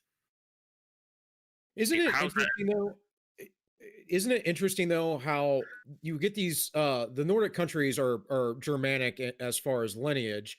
Oh, You get these, Scandinavians are different in genetic history. right, but they have like Germanic language. There's a mix of things going on, yeah. But isn't it interesting that? Go ahead. Go ahead. Finland's got elements of Slav in it, and because Right. I think with Finland, the closest language to it is actually the Hungarian language, and that's like a really dodgy hybrid of German and Russian language. But the Swedes and the Danes and the Norwegians, Yeah. yeah, is more what I'm talking about. But isn't it interesting that they do so well and they have whatever, as well as the Swiss, but the rest of German history, like of the old German nations, have had these horrible philosophies come out of them. Marxism comes out of that. Hegel, of course. Um, there's all these Germanic like centralization, collectivist ideas that come out of the more, I would say, West German uh nations. And don't get me wrong, like I know there's a huge mix of peoples over the course of history. There's like about 5 sections of Germany that I know of. Because, for instance, Yeah. the Bavarians who live in the southeast of Germany, what I understand from people, they've been wanting independence for quite some time, and they're basically the ones we associate with the Lederhosens and ordered beer drinking. Culturally speaking, they're quite different to, let's say, those of, let's say, Northwest Germans, and then you have those from the areas of Stuttgart. They're quite similar to, let's say, the English and the Americans in the sense of like building things, or like how you want to build stuff and build things well. So it seems to me, I think the main reason why Germany, and obviously I'm not saying this as a German basher, I have a lot of respect and love for Germany as a country and what it's done. The thing is, I think part of the reason why this is because when you, let's say, and I think I said this last time, I'm not sure where Tank's gone. I'm not sure if he's had camera issues or. Oh no, he's back, man. He's right here. Okay, yeah. So I think I said this last time when I spoke about how the United Kingdom, it's naturally humbled because it's an island and it's surrounded by the sea. It's like Germany, because it's such a large landmass, you get this sort of superiority complex where you don't naturally get humbled. Whereas let's say Denmark, it's right by the sea. Obviously it gets a little bit humbling there, and all the Scandinavian countries, Denmark, Sweden, and Finland, because it's very cold up there. You can't have a supremacist mentality while you're freezing your butt off as cold as like minus 50 degrees. I think in those countries there's a natural humbling element, but when it comes to the Germans, and I guess you could say maybe it's because of their long history with the Russians as well, have this big supremacist mentality. Right, the Austro-Hungarian Empire, all that kind of stuff. But that's what I was saying though. Like there's philosophies there, collectivist philosophies. The German people obviously aren't the Slavic people. They've had alliances with them over centuries, and a lot of the centers of thought come out of that to these, these modern, what we would call modern collectivist ideas, like Karl Marx's communism or postmodernism or any of that kind of stuff. Now I know that a lot of that also came out of the Frankfurt School, as well as later on the French postmodernists. So of course, there's a collectivist mentality amongst the French as well. That's strange to me because the French seem to think that they invented democracy and whatever else, even though it precedes them quite a long time. Oh, And they seem to be quite arrogant about who they are and their nations, but they're like, there's always a joke here in America, that the French, if you go to invade the French, they just like, oh, we give up. And I I mean, know, I mean, I know that's a modern joke, but historically speaking, the French were pretty feisty when it came to oh, a I know, fight. oh, I know, no. If you go back into like medieval period, yeah, absolutely. They were Uh, feisty fuckers. I mean, there's a reason why we had so many battles over the years with them. I mean, there's a reason why. I mean, we do have a joke where we're next to the worst neighbors in the world, France. But the reality is, we've been at each other's throats for 1,000 years. But when the Germans came along, we basically said, "Fuck it, we're taking them out." Yeah, I what think do of you it in think? this. Reminds me of a joke saying the brother and sister who are always constantly fighting, and someone gets in the middle, and they're both beating the fuck out of the third person. Yeah, I it's mean, interesting because the from a Japanese perspective, I don't know if you ever watched the show Heptalia, which is a anime. But my daughter is that one I have not, but I've watched various animes, and well, I, Heptalia is, I forget what it means, but it basically means useless Italy, and it's a story of World War II seen through the eyes of the Japanese, yeah, and it's a comedy, but it's seen, and so each nation is represented by a person, and it's what here in the West people consider very racist because it's very stereotypical of what we would think of one nation or another. But Heptalia is the useful idiot, the useful fool, because from the Japanese perspective, the Italians never did anything. They're just stupid. They weren't really part of the war front. They they didn't really have any strength or power. You know? well, I mean, in a sense, something I was going to bring up though. I think part of the reason why fascism took off in Italy with Mussolini, I think it's that spitefulness to get back to what the Romans stood for. I think it's that sort of I won't call it demoralization, but you hear about the Roman Empire, it's always treated with grandness. It's never spat upon. Ultimately, that was founded in Italy, and then you obviously think of the Italians back then, how society was. It was a nice burning edge to go back to that. It was a burning edge to go for that. And also, I do know this with the Italians, they are arguably the most spiteful group of people you will ever meet. I'm not saying that in a bad way. Not saying that's bad. They are very, very spiteful in nature.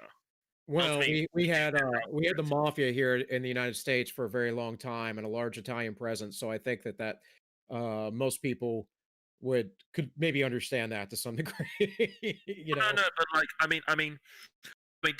I would dare say the only people more spiteful than the Italians is the English.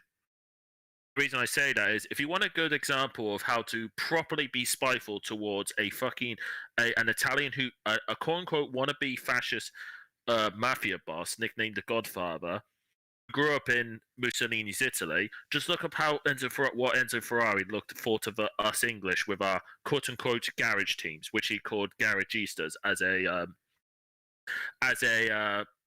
disrespectful term because he had a proper factory, a proper manufacturer, and he had all the best facilities. But these fucking filthy garagistas in their sheds were building cars that were kicking his ass. Formula One. Tank, you got anything to say, man? You've been quiet for a while. Actually, when you talk about spiteful I nations, can't hear you, dude. Your mic's muted. ooh, You're actually still there? can you hear me? Can you He's hear me now? here. Can you hear me now? Okay, I because it's got just him. his prank. Okay. Nope, you're muted. I should not be muted. Is his mic not working or is it playing up? Check, check, check. Still can't hear you, brother. What the f? Uh-oh. Bless you. Can you hear? You can't hear me on the stream, or you can't hear me on the. Yeah, We're not getting anything from you, man. the Lord. Can you get out without stopping the stream? This is the problem when someone else Yeah, I is running can. the I stream. can. Yeah. Let me get out. And get back in. Issues. Yeah. Honestly, if you look up, for instance, how Britain dominated the world of motorsport, it was pretty much based on. Oh, there he is. Is he back? Well, he turned off his camera. We'll see. Check. I have to disconnect and reconnect the set. I've had this issue with Discord before. Yeah, I've told him we need to move to something else. But when we started, we tried with a couple different. We tried with Google Hangouts. We tried with StreamYards, I think, and he just had issues with the frame rate. He got that figured out, and we're probably going to ditch using Discord for the stream here eventually. But Yeah, hold on. Let's be right back and restart. Okay. yeah, it sounds good. I could use a little. Sorry, little... ladies and gentlemen, we've just got to do a little Control Alt Delete and reboot here. So insert Monty Python's intermission right here. Get that in afterwards. Well, there he is back on screen with the stream, but Can you hear me yet? Yeah, just insert the Monty Python intermission here. Yeah. I gotta pee anyways, man. I drank like 3 cups of coffee before.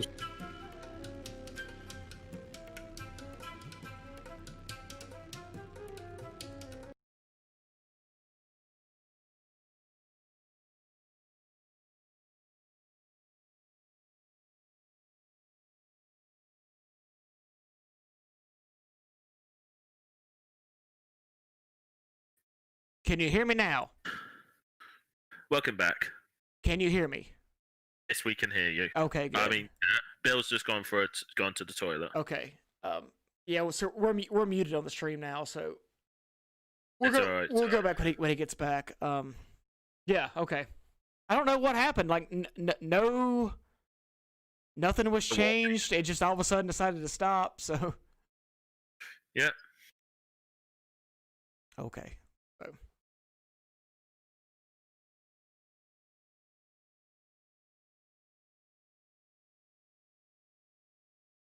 It's fine. It's fine.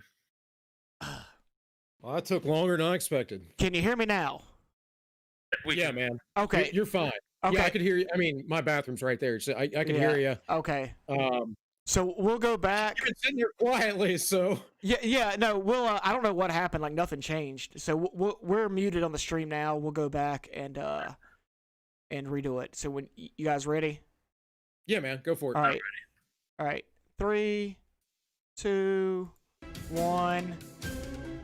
Live. Okay. All right, guys. We should be good.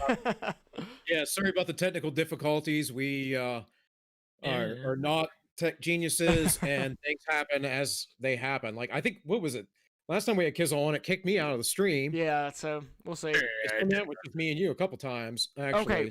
So anyway, we're talking about spiteful nations, and I'm going to disagree with Kizza a little bit. I'm going to say the most spiteful nation is China. I mean, I would argue Italy just for its history and just how the people are, because I would say when it comes to China, they're not spiteful. They're naturally conservative. Well, let me give you. Let me throw this out there, and you tell me from a British guy. This might be pretty interesting idea. So China, for their culture is like 5,000 years old. For a lot of that culture, and of course this is before like globalism as we know it today. So you got to think of on a smaller scale. But for a long time, China ran shit. Like they ran a large portion of the world. At least in terms of soft power and influence. So then these guys that we know of lovingly as the British come in, all nice and friendly, and then all of a sudden, 80% of their population's addicted to opium and they're poor, and they have lost their status as like world domineering types. And now that they've kind of gotten rich, it seems like they're kind of sticking it to the entire West, blaming them for their loss of the throne. And I think we kind of see that playing out now. I would argue China is effectively continuing off where the Soviet Union left off. And unlike the Soviet Union, America's at fault for creating this monster. I mean, that's not a dig at you guys, but America did create this monster. Oh yeah, no, for sure. But I think it's. I think that China globalists created America, right. And opened up. Like in my opinion, this is what this is what's going on, is that they purposely knew that eventually the Chinese government was going to be bolstered up and America was going to be removed as a superpower. Think about the things that they said in the Great Reset, their key points that the United States will no longer be a superpower. Well, what does that mean? Some superpower has to fill that vacuum, most likely. That's just that human history has always been that way. In the East, it was China for centuries, and here in the West, it was Rome, and then later on, the Holy Roman Empire, and eventually England. But there's always some sort of world empire superpower going on. And if we go further back in history before Rome, it was like Egypt, you had the Greeks, right, the Greeks, the Sumerians, all that kind of stuff. the Indians. India was a big power back then. Right. No. So there's always some sort of superpower. Before it was kind of regional, on certain parts of the globe. Now that we have a global society, it is the U.S. One of the things, circling back around, that we were talking about earlier with all this inflation too, is that because America is the world currency to trade in, especially because it's tied to the the petrodollar. That's what it's tied to. If they hyperinflate that will be destroyed, and there has to be another currency to come in. So is that going to be the Chinese yen? These are questions we have to. Not yet. That's Japanese, by the way. Or not. Yeah, whatever. But my point is like, is it going to be the Chinese money, or is it going to be some sort of new currency that comes out? It's not going to be the euro, that's for sure. Well, actually, this kind of goes back to the video I recommended, Glenn Jacobs' Austrian Economics, as he pointed out a good point. Ultimately, the video is from 2013, or might be slightly earlier. What he pointed out was China was buying a lot of gold, but not a single ounce of gold goes out the country, and their currency now is at the time was around 40% backed by the gold. Well, this concept of China not leaving hard currency goes way back to 1850s in the Opium Wars, because that was the whole reason why opium even came into China, was that the British wanted tea, delicious golden Yorkshire tea, and England wanted silver, and China was like, "Fuck you, we're not letting our silver out of the country," and so England, being smart, world dictators, got them addicted to opium, and said, "Well, now you're gonna give us tea because we're gonna trade it for opium." And I think the Chinese still see that as a really big embarrassment, but the concept of not wanting to leave hard currency, leave the country, it's an old concept for them. They're very much about keeping their wealth within the country. They're one of the most nationalistic economically countries in history. So that's why and I think you're talking about China being like a piggyback of the Soviet Union. I think that's true, but I don't think it's necessarily mutually exclusive with what I'm talking about here. And no. I was saying in the sense of like what the Soviet Union was trying to be, what China is now. But the difference was the USSR ultimately collapsed on its own sword, effectively. Even though it started to open its trade with Europe, like giving us gas in the 80s, starting to get somewhat friendly trading with America. Hence the joke in 1989, Pepsi had the 6th largest military in the world. Mm-hmm. Oh, sorry, 6th. Yeah, that old joke. Stuff like that, and it naturally collapsed on itself. Whereas with China's case, literally they were just being pumped since the mid 80s. I think 86 officially, just being pumped full of money. And you think back then, even in the mid 80s, large chunks of China was poorer than Africa was back then. And now we think of China today; they're the 2nd largest economy in the world. Mm-hmm. That happened so fast. Like I remember having this debate about should China be punished because of COVID, and I remember seeing up the graph. Just the spike after 86 is massive, and especially after the recession, it was going up. But ultimately, it started to flatline. Not flatline, but it's the gains are not as drastic as they were compared to, let's say, the 90s and 2000s. Right. No, but I have this theory that that the Opium War and all that ended up being a really big embarrassment for China, and I think most Chinese people will probably agree with that. And For sure, that for sure. and that the rise of Marxism in China was ultimately an act of desperation. And then Well, once they was able to kind of figure it out after Mao finally died, is when, because Deng Xiaoping has this famous quote of, they ask him something about how, China's not really communist anymore, they're leading more into capitalist economic system, and he says it doesn't matter if the cat is black or white as long as it catches mice.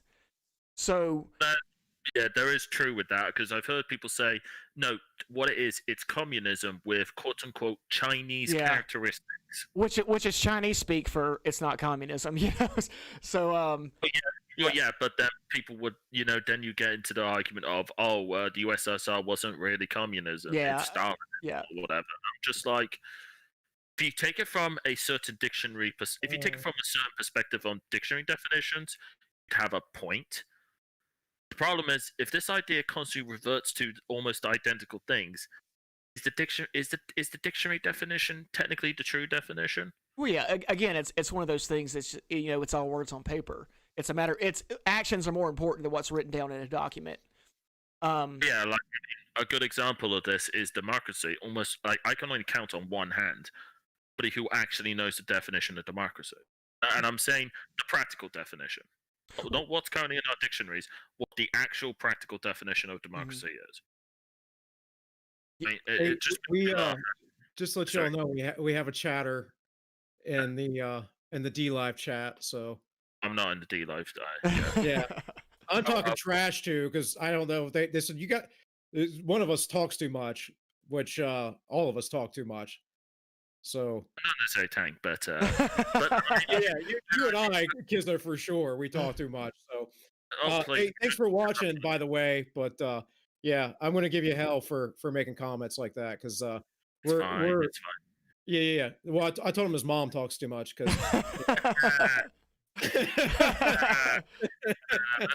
Let's not get into freaking COD4 lobbies, but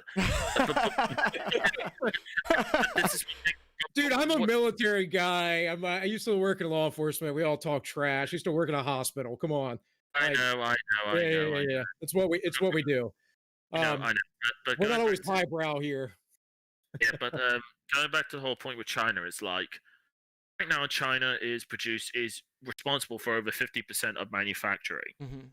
People do not understand how much power that gives to China. Oh yeah. The second largest, they may be the second richest country in the world, but that's because their GDP per capita is really bad. Okay, it's like $9,000 a person, I think. Yeah. Wait until that goes to 20,000. Then it gets to 30,000, then 40,000, then 50,000, so on and so forth. What do you think the rest of us are going to be? Not that good. Yeah. Exactly, and also, China right now, and I remember thanks to AA, he did a good video on this. The amount of money China is spending on raw materials and building infrastructure, not just in China, across Africa, in ports all over Europe, and so on and so forth. They're spending like an outrageous amount of money. I think they're spending like half their GDP on infrastructure, which is like unheard of in modern in these times. Yeah, and they're doing that for very, very specific reason, right? Well, I mean, all right. So I didn't hear you. I was just going to say, like, when I jokingly said when I become leader of the country and I get my Brexit deal, gee, I like the numbers I'm talking about when it comes to spending on infrastructure. I'm just like, Jesus Christ, and people wonder why they're getting this shit done. It's like, when you have a dictator in charge of a country who has a big freaking bank account, stuff gets built. It gets built very quickly. Like, I mean, where I study in industry, Jesus Christ, like where I work at the top level, like, you see people change out entire gearboxes, rear suspensions, and rear bodyworks. They could take that entire off and put a whole new rear end on in like 3 minutes. Imagine going to your local garage and be like, yes, I need a whole new front end and it has to be done in 5 minutes. Well, Never see that. They'll be like, we need 5 weeks for that. Well, China's been pretty smart too, because one of the issues with China historically, in the modern age at least, is that the amount of their material issues are that their steel they manufacture is really shitty. You have this whole like joke about, oh, it's made in China. Well, that's really where that comes from, is that they've never really had good steel. Well, now they were moving more towards a technological based system. China's got a lot more room to breathe because they're Not just that. Sorry to interrupt, but like people seem to forget, practically almost a large chunk of the materials that they used to build their cities pretty much came out of multiple mines in Australia. Oh yeah, and Africa, yeah. They've been hardcore using resources and land in Africa and exploiting the African continent. Like China is like big time there. Well, yeah, we know about that, and people, and Yeah. I hear like, I remember, obviously, you guys will know of him, the music artist Akon. I remember him talking on like a podcast with two guys, and he was saying, "Look, Africa could be the new China. Literally, you could go there with your money right now and set up about 25 companies in Africa right now." Yeah. You think like you point out like Africa, yeah, it's a continent full of rich resources, whether it's gold, oil, cobalt, nickel, like specific materials in question. It's rich for that stuff, and literally Africa could be like China if they literally went all guns blazing. Yeah, the problem with Africa is they can't figure out their and a lot of the nations can't figure out their governments and industrialize well. So Well, part of the problem with that is that, from what I understand, because I remember seeing a video on this, like why investing in Africa is so dangerous, because each of the leaders, effectively, it's similar to like tribes. They're basically based on a specific tribe, and they'll basically prioritize the tribe over the country, and naturally decimate rival tribes and make their lives hell. That's why, like, certain African countries is such a nightmare. Whereas if you look at, let's say African countries that had quote unquote colonization by the English, they tended to do much better than, let's say, those that weren't colonized by the English. Which is why, like, for instance, somewhere like Zimbabwe went to an absolute shit, like, very recent in the last 5 or so years. But somewhere, let's say, what's a good example? I think even like Ethiopia is it near? well, this is the absurd, idea from the left that colonization was evil and all this other stuff. And I'm not saying there weren't wrongs or evils or immoral things that happened, but the reality is that colonization actually helped a lot of these nations in the end. Well, I mean, sorry to interrupt, Bill, but this is the hypocrisy I find with colonization is I don't see the left going absolutely slaughtering the Italians for colonizing the English. What we now know as with the Romans. No one dislikes. They're the left. They're commies. Their whole goal is to colonize the world with communism. So they're absolute hypocrites. Yeah, but I mean, specifically, like the Romans were the first, especially in terms of Europe, they were the big examples of colonizations. I mean, because they colonized everything from as far west as Britain to as far east as Syria. That's a pretty wide stretch. There's this weird thing on the left where the unforgivable sins of society didn't start until like 1850. Every country's done some bad shit historically, but for some reason, like the Western nations who did their bad stuff, I guess the most recent, sort of, are considered the most heinous. Yeah, I don't think it's weird. I don't think it's weird so much as tactical. It's a tactical thing on the left that they have to destroy Western society because Western society was a capitalistic free market society, and it's against their very values of individualism and autonomy. Yeah, I mean, it just makes me laugh, right? I mean, I remember having this. It just strikes me as the sheer hypocrisy. I'm just like, when they talk about colonization, I'm like, okay, then are you going to attack Russians for colonizing Eastern Europe?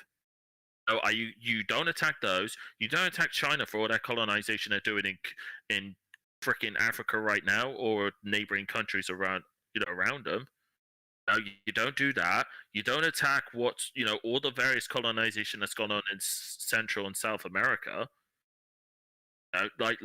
This isn't new. At the end of the day, this goes back to the whole concept of power dynamics. I mean, think of Rome. Like I said, it went to as far east as Syria, which is right in the middle of the Middle East, as far west as Britain. That's a huge amount of land. And they even colonized bits of Africa because it has been known they did colonize elements of Africa. Problem is, I will it's say not. it was the Scots. It was the Scots that kept the Romans out of the rest of Britain. Just a reminder. Well, partially true, yes, but then eventually they did naturally, quote unquote, said, "Fuck this, we've had enough" in 410. Mm-hmm. Yeah. So they basically got to like the southeast and were like, you know what, we're fine here, it's fine, we're fine, because apparently back then the island of Britain, well, what we know now as Britain, apparently there was folklore about that was the land of the giants. There was this old like myth that Britain was the land of the giants because it was an island by itself off of Europe, and Pannia's tales about we saw very huge people there. Mm-hmm. Well, I'm sure I could look this up, but where was Hadrian's Wall at? I don't I think recall. it was Scotland. It's not on Scotland's border. It's like it's just below. It's like no, it's like just above Yorkshire. I think it's like North Cumbria area. I believe Hadrian's Wall was, if memory serve. I'm not familiar enough with Okay, so British geography. Yeah. Okay, you see where the border is between England and Scotland. Yeah, actually, there's another wall that was built after. I didn't even know about that. And the Antony Wall.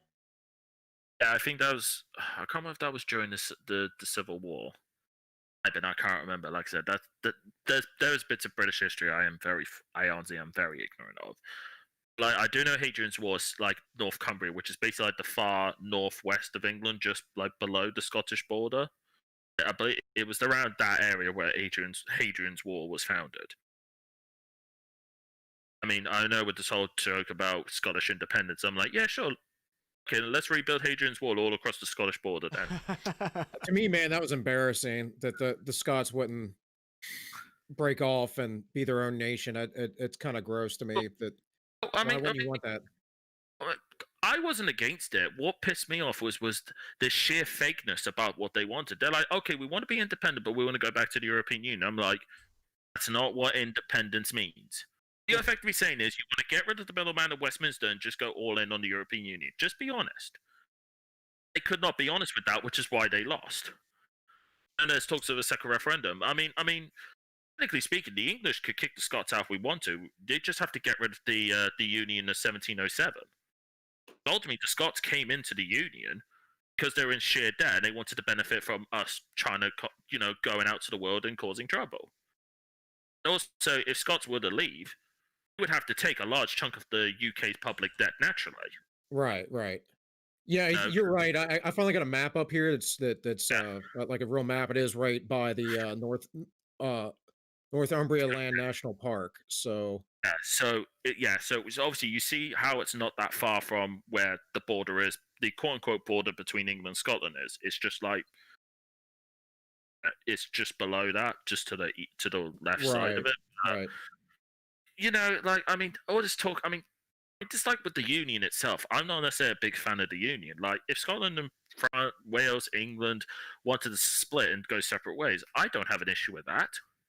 I'm not against that at all. Like the whole thing about Northern Ireland Republic, I'm just like, look, if they want to be united, leave them to it. Just leave it to it, because if you try and say no, there's a natural pushback and spitefulness to go more in. Just be like, if then go ahead. Well, there's a certain kind of economic stability that they gain being part of the monarchy, and yeah. Like for me, right, with England, a lot of people who are English don't necessarily like the economic situation in England. It's far too centralized to London. That's purely due to Thatcher, which is why if I was leading, one of the main things I would do is decentralize the entire economy. Decentralize it. Get stuff kicking off in, let's say, Cornwall area in the south.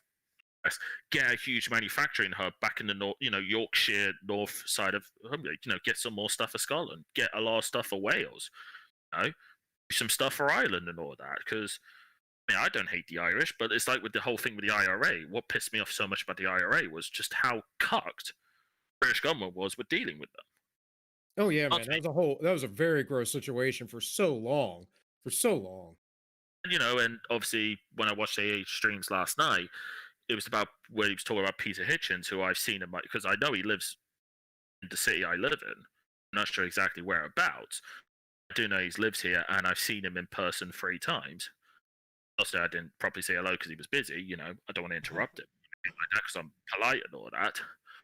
Like, he pointed out how he basically said the Belfast Agreement and the Good Friday Agreement was basically Britain surrendering to the IRA. And like, in a way, it was surrendering. I hear this talk about, let's say, Britain and America saying we don't surrender to terrorists and we don't talk to terrorists. I'm like, don't fucking lie to me. Don't you dare lie to me. You've done that for years. You did this with the IRA. You did this with ISIS. You did this with Hamas. You did this with Hezbollah. Don't give me this BS. If you're serious, because I mean, the whole thing about no troubles. I mean, I jokingly sum it up was the Troubles was was basically the Irish equivalent of the old 400-year war of the Catholics and Protestants wanting to murder the fuck out of each other. That goes Right. back to Right. Henry's. That was the basics of it.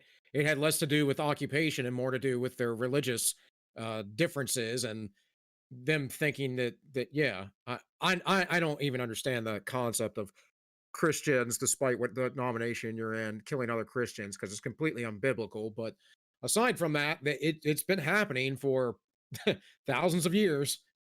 Well, I mean, specifically the Protestant and Catholic example goes back to Henry VIII because back then Britain was under the Catholic Church. Monarchy was basically Hitler. Sorry, what am I saying? Hitler. Sorry, Henry VIII wanted to get divorced, and the Catholic Church said no. So he's like basically went F you. He kicked the Catholic Church out. Kicked that rule out because Catholic Church back then had a huge amount of power. I mean, yeah, it has power today, but the amount of power it has is what people like to jokingly say the Jews have all this power. That was literally the Catholic Church throughout Europe for so many years. Yeah, it And was he a basically political told, institution. and basically, Absolutely. and he basically told them F you, and then he created the Church of England, which is basically the founding of the Protestant ideology, because it was effectively a protest against the Catholic Church. And in a way, ironically enough, because that was in the mid was during the 1600s, no 1600s, sorry, 16th century. Now, ironically enough, because of that, ironically enough created the sort of spiteful mentality which created the Enlightenment era. It was basically calling out, especially the Catholic Church, the hypocrisy, knowing exactly what the Holy Book said, and this is why the Enlightenment period happened. Well, yeah, but there was also, of course, there was the Lutherans that Martin Luther came out of. There's the Calvinistic side of thing. Yeah. The thing is there were always groups, religious groups outside of the Catholic Church, but the Catholic Church didn't allow them. They would often hunt them down. And then the Lutherans and the Calvinists go back to Augustinian theology, which isn't again any sort of Christian biblical theology. It's actually based in Manichaean Gnosticism. But that again, that's another thing. Like when I have criticisms of other religions within the Christian faith or denominations, if you would, it's generally because I always go back, like I talked about the other day, to the first few centuries of Christianity before it was a centralized political entity, and it was never meant to be. To my opinion, the Catholic Church, or at least the papacy, is completely invalid. Tanks actually is part of the Eastern Orthodox Church, which is they saw the same thing. They were like, the papacy isn't valid. Screw this, we're out. And Which that divide, you can find this in history, started all the way back in the 2nd century, where the bishop in Rome repeatedly started making decrees and things because they were Romanized and they weren't Greek. And the Greek church was different. And that split goes way, way, way back. And you can read about it. In fact, the first anti-pope that there was in the 3rd century, the beginning of the 3rd century, late 2nd, beginning of 3rd century. And the first anti-pope came about because it was Hippolytus. Hippolytus wrote about the Pope. Well, he wasn't the Pope, but the Bishop of Rome, because the Bishop of Rome was allowing Christians into the church that were keeping semi-pagan beliefs, but mainly he was allowing them to have sex with their personal slaves. And he said, well, it's basically their wives. Well, there's no provision for that in Christianity under Christ. He says one man, one woman. In the Old Testament, there were multiple wives. That was fine. But according to Christ, one man, one woman. So that was a heresy that Hippolytus wrote about. And so he became the first, he was appointed by other people as the Bishop of Rome, and he became the first anti-pope. That was way back before Constantine and the church and the state basically married each other and everything else. So it's a really interesting history when you start studying all that stuff. And there's always been division within the the church, but only within the first 3 centuries of Christianity, really, where each uh church, each denomination, if you I don't even want to say denomination, each group of gatherings in whatever city were independent. And over time, the power slowly was being grabbed up by the Roman bishop until that they basically said, "Oh yeah, I'm the vicar of Christ, the representative of Christ on earth. I'm basically God on earth," which is to me blasphemy and sickening. But that's where all this comes from. Um, I mean, I wouldn't be surprised because what I always found quite interesting is that when it comes to, let's say, Western world, predominantly Protestant versus Catholicism, and that's been the case since basically the 16th century, thanks to the English monarchy. Then, when you look up the Orthodox Church, like Orthodox Christianity, which you see a lot in Eastern Europe, their thinking and mentality is quite distinctly different, especially the Orthodox Church to, let's say, the Catholic Church. Like, for instance, one thing I always found quite funny, I noticed from V, because ultimately he's a Romanian, he knows a lot about this. When it came to, let's say, homosexuality, the Orthodox Church were okay with homosexuality because they saw it as you've done nothing, no, it's not your fault. They considered it natural. Because ultimately you're a creation of God, so they basically took it as natural. Whereas, let's say, in the Catholicism, they considered it as blasphemous.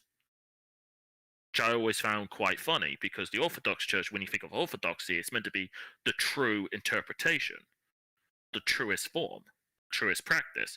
The Catholic Church is basically, let's say, the Italian interpretation and well, interpretation, rewritten version of, let's say, Christianity. Because that's one aspect which I always found quite. I wouldn't say funny in a humor context, but I always found it. But I found it funny in an ironic context. Is that the Eastern side, when it comes to East Europe, the Orthodox Church were okay with something like homosexuality, but the quote-unquote Catholic Church was not. That's just one example.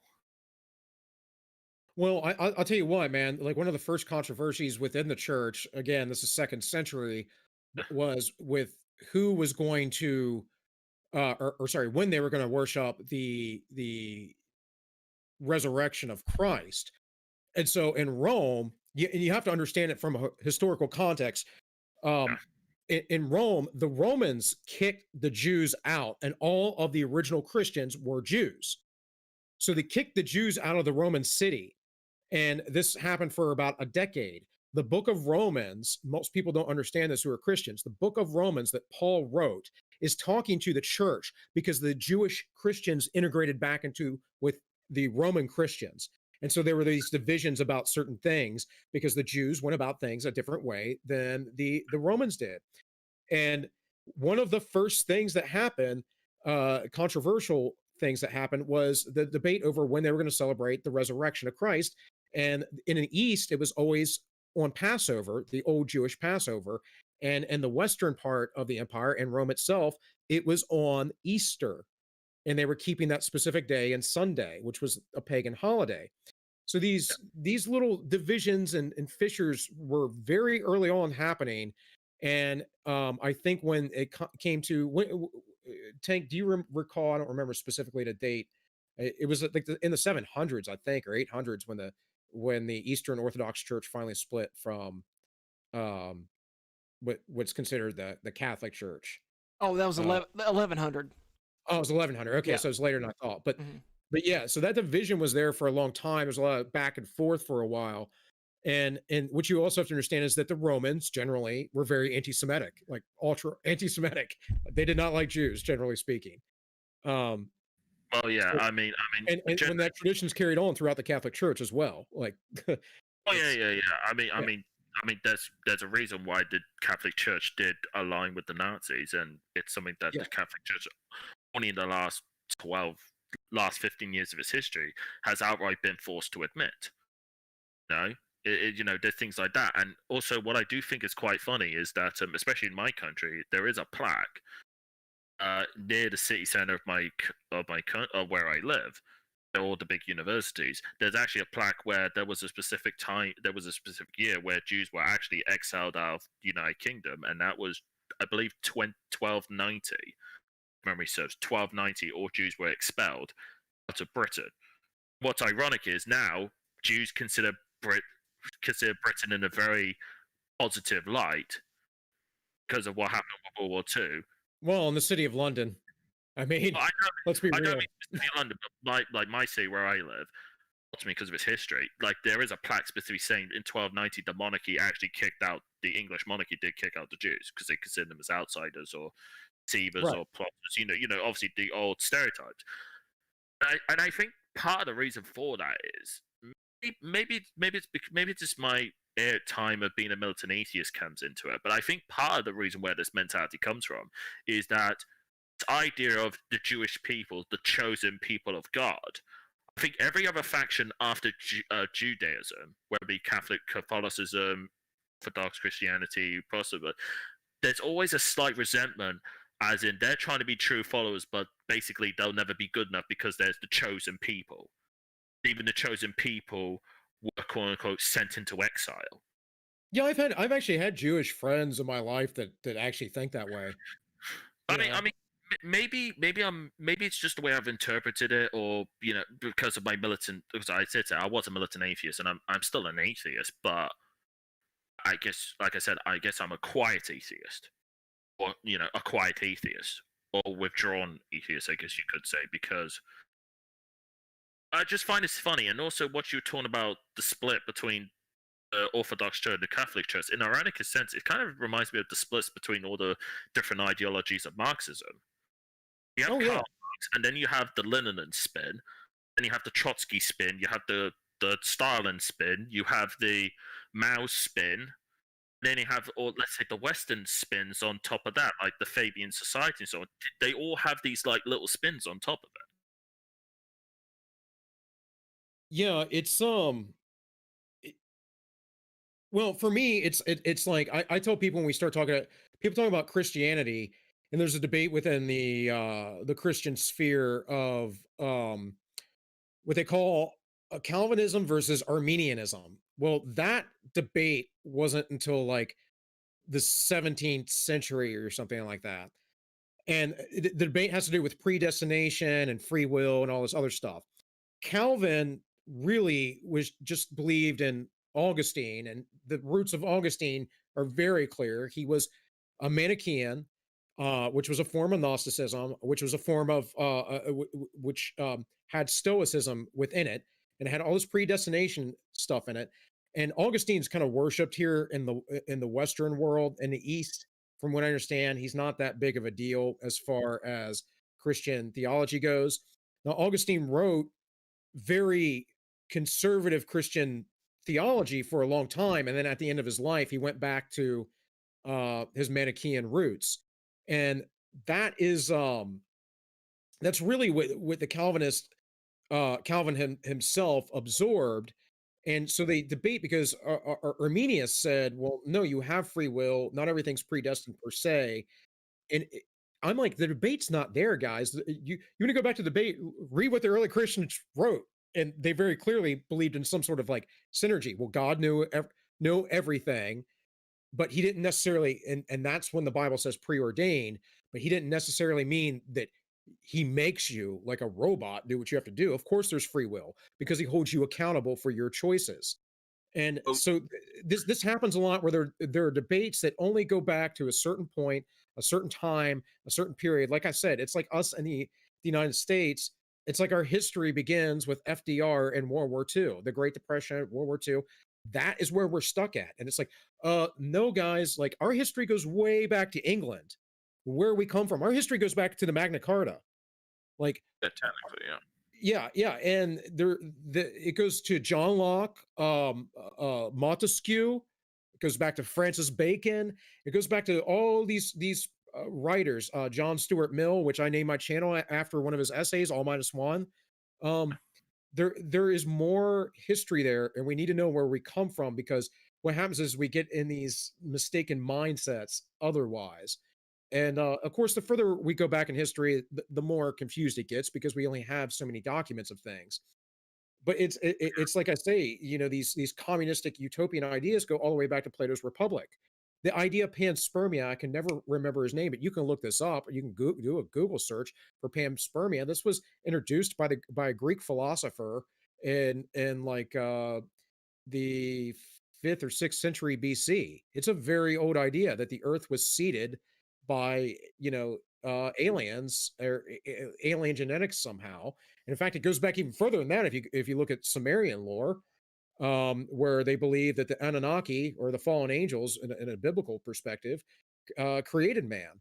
So I mean, I do actually, funny enough, because when you look at the topic of Genesis, because I do remember being big into this when I was talking about critical theory school, well, critical thinking, sorry, not critical theory, and I remember during this time when I was a militant atheist, there was always a running trend I did find, especially with a lot of the early biblical tales, and it always spoke about the fall. There's always a talk about someone falling. Now, I know a lot of Christians don't actually understand the actual origin story of Satan, Lucifer, depending on your interpretation. What I do find many Christians don't talk about, and even some atheists out there are guilty of this, they don't actually understand the story of Lucifer and what it actually represents. Because ultimately, Lucifer, when you break it down, Lucifer was basically the ultimate angel. He was only second to God, or Yahweh, Jehovah, depending on interpretation. One of the archangels is by tradition typically what you would say.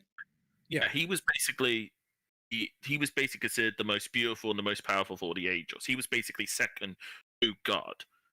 The main reason why he turned was basically he demanded all the angels to bow to Adam and Eve. Just Adam, one of the two, depending on interpretations. And obviously Lucifer, Satan, whatever you want to call, however you wish to call him, said no. And the most common line I've heard of this was, "You made him out of clay, you made me out of fire. I am greater than he." Something along those lines, and basically banished him because out of pure spite. Now, people talk, and I hear a lot of Christians talk about, "Oh, God made free will," and I'm like, hold on. Technically, if you take the origin of Lucifer or Satan as it's written as historical fact, technically speaking, Lucifer and Satan created free will. Well, I would disagree with that because the sin in the garden was a matter of choice and free will, and they chose to obey Satan versus God. But again, this goes back to a very early Christian perspective, like the idea of two kingdoms. The fact, look, man chose to serve Satan instead of God, and what Christ did is he redeemed us from Satan. He bonded us out from the slavery of sin and death from Satan. See, the modern view is again that Augustinian Calvinistic type view where Christ's death bonded us, or not bonded us out, but satisfied the wrath of the evil god. And that goes back to Gnosticism, if you read what Gnosticism is, because they said Lucifer freed man, and there was this horrible god Yahweh, who wanted to keep men um, from not having knowledge. And this goes into the occult and all this other stuff as well. Some of the hobbies of things that the nerd stuff I like to study. But Yeah. That's what I mean about, well, when I specifically talk about Lucifer, I'm not talking about the Garden of Eden. I'm talking about fall of Lucifer. I'm talking specifically the fall of Lucifer. well, it's yeah, but it's the same thing. And also Lucifer is a Latin title that's not in the original Greek or Hebrew text, as far as I know. It just means light bearer. But and I do read from a translated, it's English obviously, but I do read from a translated Septuagint Greek Bible, which Tank would as well, being in the Eastern Orthodox Church. That's the Bible that the apostles would have used. Most of the modern Bibles are from the Masoretic texts, which are about 200, 300 years later, and they're not. The Oh, yeah. Septuagint's much older. When I did learn Christianity, the main Bible I learned from was the King James Bible. Yes. It's from I believe the 16th or 17th century.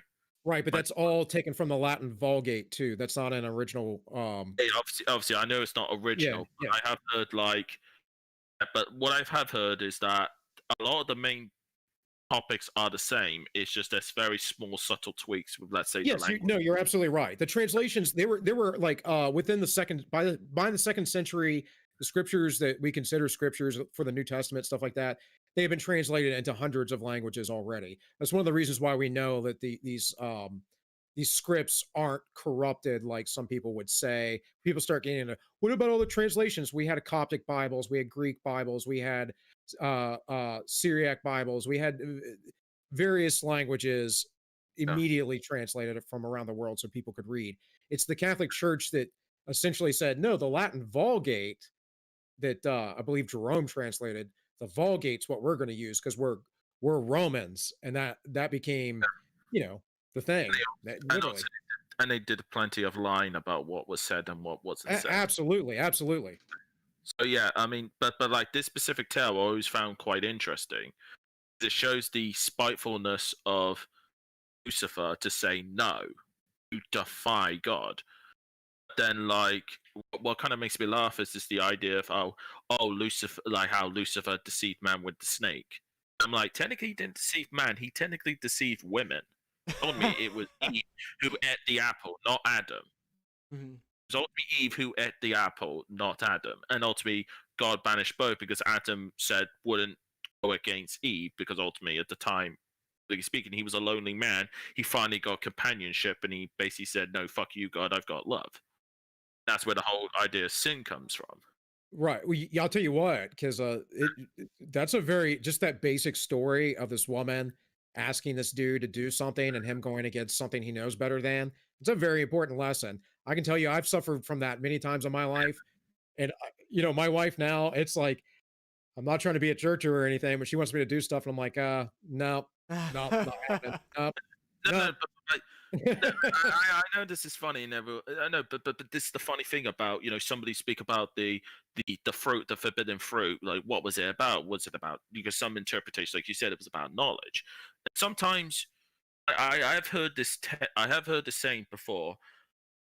A complete fool is more likely to go to heaven than a very knowledge like a foolish man is more likely to go to heaven than a knowledgeable man. Well, yeah, it's the worship of knowledge Yeah, and the worship of the experts, like we were talking about on Yiz's show the other day. Here's the thing, man, is that's Gnosticism. That's the Gnostic in esoteric occult beliefs. In the yeah. traditional belief, it's simply this: man had no knowledge of evil until he went against God, and the idea that he took the fruit that was forbidden made him do an evil act because that was a breaking of the rules. See, there were no rules except for that one: you don't eat this. And when he did that, then he understood. So it wasn't like Yeah. there was secret knowledge presented to him. Now, the Gnostics and the occultist, they will say that that fruit actually did give him knowledge, and man became smart because of it. Yeah, like I said, it's based on different ideas. But then, if people say we are all images of God, then depending on interpretation, then some would argue, hold on, God created man in his image, Adam in his image.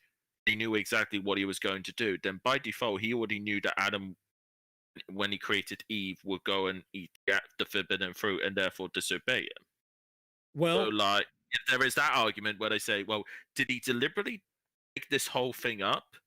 Or was he like I believe I think it was Hitchens who said this many years ago, where he spoke about was he all knowing and he was incredibly as you would say cynical, as in he deliberately set this up from the plans like a giant puppet master, or was he completely callous and capricious and had no knowledge? He had all power, but he had no knowledge of what God was doing. well, I'll address one thing. Tank and I have talked about this before. The idea that we're created in the image of God is something like this: we are masters of this world. We are the caretakers of it. We can create and procreate, much like God, and we're made in His image as a triune being. So this goes back to the idea of the Trinity. We are body, physical, which would be Christ. we are spirit, which is like an attitudinal thing, you could say, or something that is fleeting, comes back and forth. That's the Holy Spirit. And then we are of mind or soul, which is God the Father. So there are these deeper layers of that. And then, and again, I'm just explaining to you from like a first century type Christian perspective, from as best as I can understand it from all the reading and studying I've done over the years. You also have to understand first century metaphysics within other religious beliefs, pagan beliefs, because they do overlap. They would have been exchanging ideas. Right. Absolutely.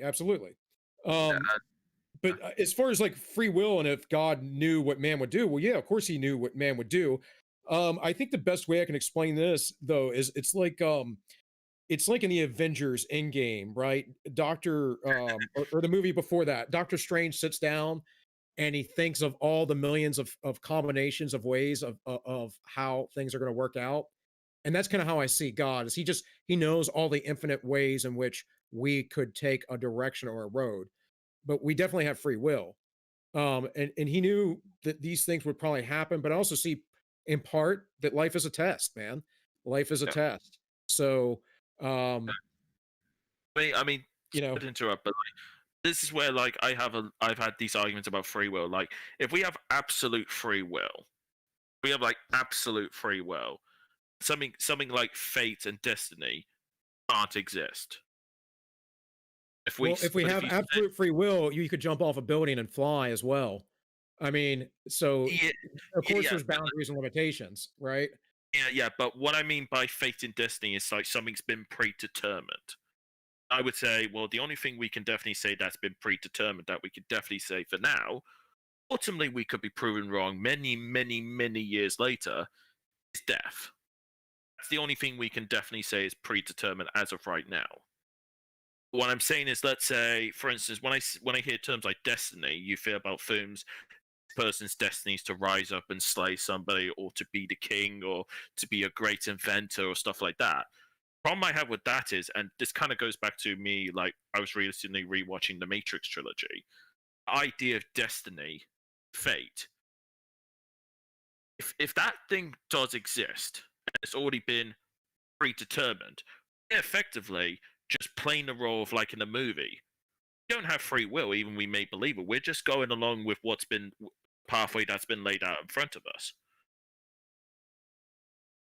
Well, I understand all that. Like I understand these are great philosophical debates that people talk about, and you know, on the other side, I would say a lot of the atheists end up becoming Gnostics themselves as far as the Gnostic religious beliefs, and that they worship knowledge. And again, this isn't chiding you or anything. Like I don't, if you want to be an atheist, that's fine. But like like Sam Harris, he basically believes that there isn't free will, and that's a Gnostic position. He believes in the intellect. He believes that we can create morality out of knowledge. These are all Gnostic occult positions. These are very old, and in the end, you know, I don't. I think there's a ton of nuance and gray in everything, but in the end, for the sake of simplicity, you know, I always say first principles. It gets very black and white. You know, you're on one side of the argument or the other.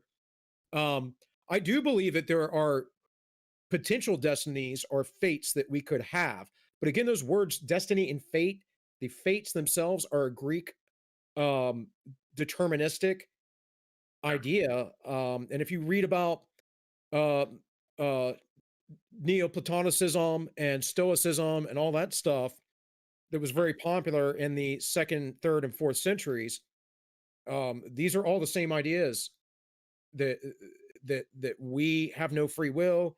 We're just kind of puppets of the gods. Um, it's an interesting debate, and I find that people, like I would say Sam Harris, who is atheistic, doesn't believe in any of this stuff, and part of his career has meant, much like you were saying when you were younger, being a militant atheist has been meant to destroy the concepts of religion or metaphysics or whatever it would be. And he's just falling back into that trap of these ancient Stoics, Gnostics, occultists, whatever else, because they think very much the same way. Um, it's strange to me. It's very strange to me when you look at it based on first principles. Yeah. I mean, like for me, like, 'cause ultimately, I mean, I've had this argument. Obviously, this is during my time as a military atheist, and I kind of, I want to say deconverted in a sense, but I kind of shifted my goals from the religious, let's say, towards, let's say, the Marxist types. So let's say the feminist, the SJW types. I notice a lot of similarities between them. They rely lots on circular reasoning. There's certain absolutes. There's certain doctrines. There's their prophets, so on and so forth. And I just see this pattern. I'm just like, no wonder I find it so easy to debate them, because it's literally, I'm basically playing the same person with just a different skin, a different coat of paint on it, a different skin on top. That's not to diss the religious or to troll the non-religious, the Marxists, but I see this overlap. See, there's such a big overlap. You break it down, like swap out God for, let's say, you know, Shapiro and his types will say the state, or let's say the Marxist theology. Say instead of Christ, you've got Karl Marx himself and Engels and the various. You could say the disciples are like, you know, Lenin, Stalin, and so on and so forth. It's very similar if you were to paint it in that picture. Then I say to people, if you paint it like that, a lot of things tend to start to make sense. Why there's so much inconsistencies with these people, there's so much inconsistencies with the ideology, and so on and so forth. Yeah. Real quick, I want to say hi to Matt in the chat. I believe Matt was in Yizza's stream yesterday. If it's the same guy. Sorry I missed you, man, because I had my screen on D Live and I wasn't watching the chat on YouTube because no one was watching on YouTube. But yeah, like I don't know if you two noticed the same things if you've ever dealt with the Marxist types. Have you ever noticed a similar pattern, or am I just seeing things where I shouldn't be seeing them? Well, yeah, but I think, like I said earlier in the stream, a lot of this political ideology is a brand. I think a lot of even like leftists are coming around this idea that you got these like Chapo trap house guys who are like super hardcore leftist and they believe all, you know, whatever it is. But it's not really about beliefs per se. It's about belonging to a certain club that looks cool. So, you know, being a Marxist is cool. It's considered subversive. It's cool, you know, whatever. But at the end of the day, these guys are going to vote for Biden. So that's why I don't really even look at it in terms of ideology that much anymore. As when someone says I'm a Marxist or I'm a feminist or I'm a whatever, to me it's like throwing up a gang sign. You know, they're like, I'm part of this club, and that's kind of why I don't really believe in debating people anymore in terms of like philosophy or whatever, because you're not really debating, you're just discussing tribal influx. Like these guys don't give a shit about the working class. These guys probably haven't, and you know, in some cases these guys haven't even met a working class person. Oh yeah, for sure. It's like me, I'm as working class as they come. Mm-hmm. The Marxists are so gobsmacked why I think this, and they're like, you ain't working class. I'm like, when's the last time you actually met a working class person?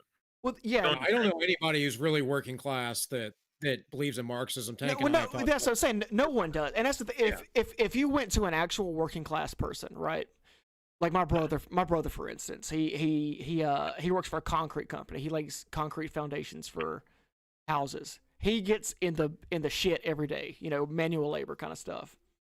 If you went up to him and you said, "Hey, did you know that your the capitalist boss that you work for is exploiting your labor value and robbing you of your actual value that you create?"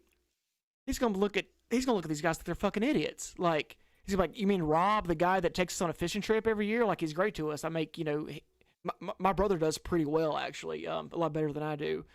And you know, he you know, the idea that you're going to convince him that, you know, in some like esoteric concept of labor theory of value is absolutely insane. He does not give a shit about any of that kind of stuff. You know, he's doing pretty good. So, but the kind of people that do buy into like this whole, you know, Marxist philosophy or whatever are like baristas who went to grad school who are $100,000 in debt for getting a philosophy degree. those are the guys that you're going to convince that their labor's being exploited or whatever. Well, yeah, but like this is like I mean I've heard this term exploitation. There's a very specific term for exploitation. The term exploitation implies that there's no consent. Right. Well, yeah. If you signed if you read through the terms and conditions, signed a contract, and are getting paid, and you're doing exactly what you're asked to do, not being exploited. Well, and that's kind of the problem with Marxism, is that from their point of view, if you are working a wage, right? So if you have a capitalist who is your boss, he's the guy who actually owns the machine that you're working on. Let's say you're a welder or whatever. He's the guy that owns the welding machine. He's not actually doing anything. You're the one actually putting labor to create a product, and that product is sold for whatever, and it's sold for more than what you're making. So that gap from what it's sold for, from what you're actually paid, is the exploitation. It's absolutely retarded. You're not going to convince anyone of this that actually works a manual labor job. They're going to say, yeah, well, the boss bought the machine, or what. There's 100,000 reasons why that would be the case. Yeah, for sure. I mean, I know this. Yeah. Oh, sorry. Go ahead. I was just going to say, like, I work in the automotive sector. I've been working in the automotive sector for 7 years now, nearly 7.5 years. Like, I know what goes on in. Before I studied motorsport engineering, like designing, building, testing, finalizing a car is bloody hard work. Yeah. Like, ask the average person to build a car from scratch. Like, build a car from scratch. Your own design, your own, like, everything yourself. Ask how long that average person is take. Most people would fail just on the design process, drawing it. And I had to learn every aspect of learning the car. Like, the only thing we didn't really go over was the electronic stuff. But that was it. Everything else I could do by bare hands. And Jesus Christ, like our exams, they were ruthless. Because there was zero compromise. Like our engines exam, we had to strip an engine down to the block, clean it up, and build it back up again. And it had to fire up first time. Like, if that did not happen, if it didn't fire up first time, or if there was any missing part, it would be a washer, a screw, whatever, a straight fail. Straight fail. Nowadays, you see school systems, people will fail constantly, and they'll give them second and third chances. Like, no, they have to fail. That's the market correcting itself in any situation, right? There's an inherent subjective nature that basically says, if you don't do this, you don't survive.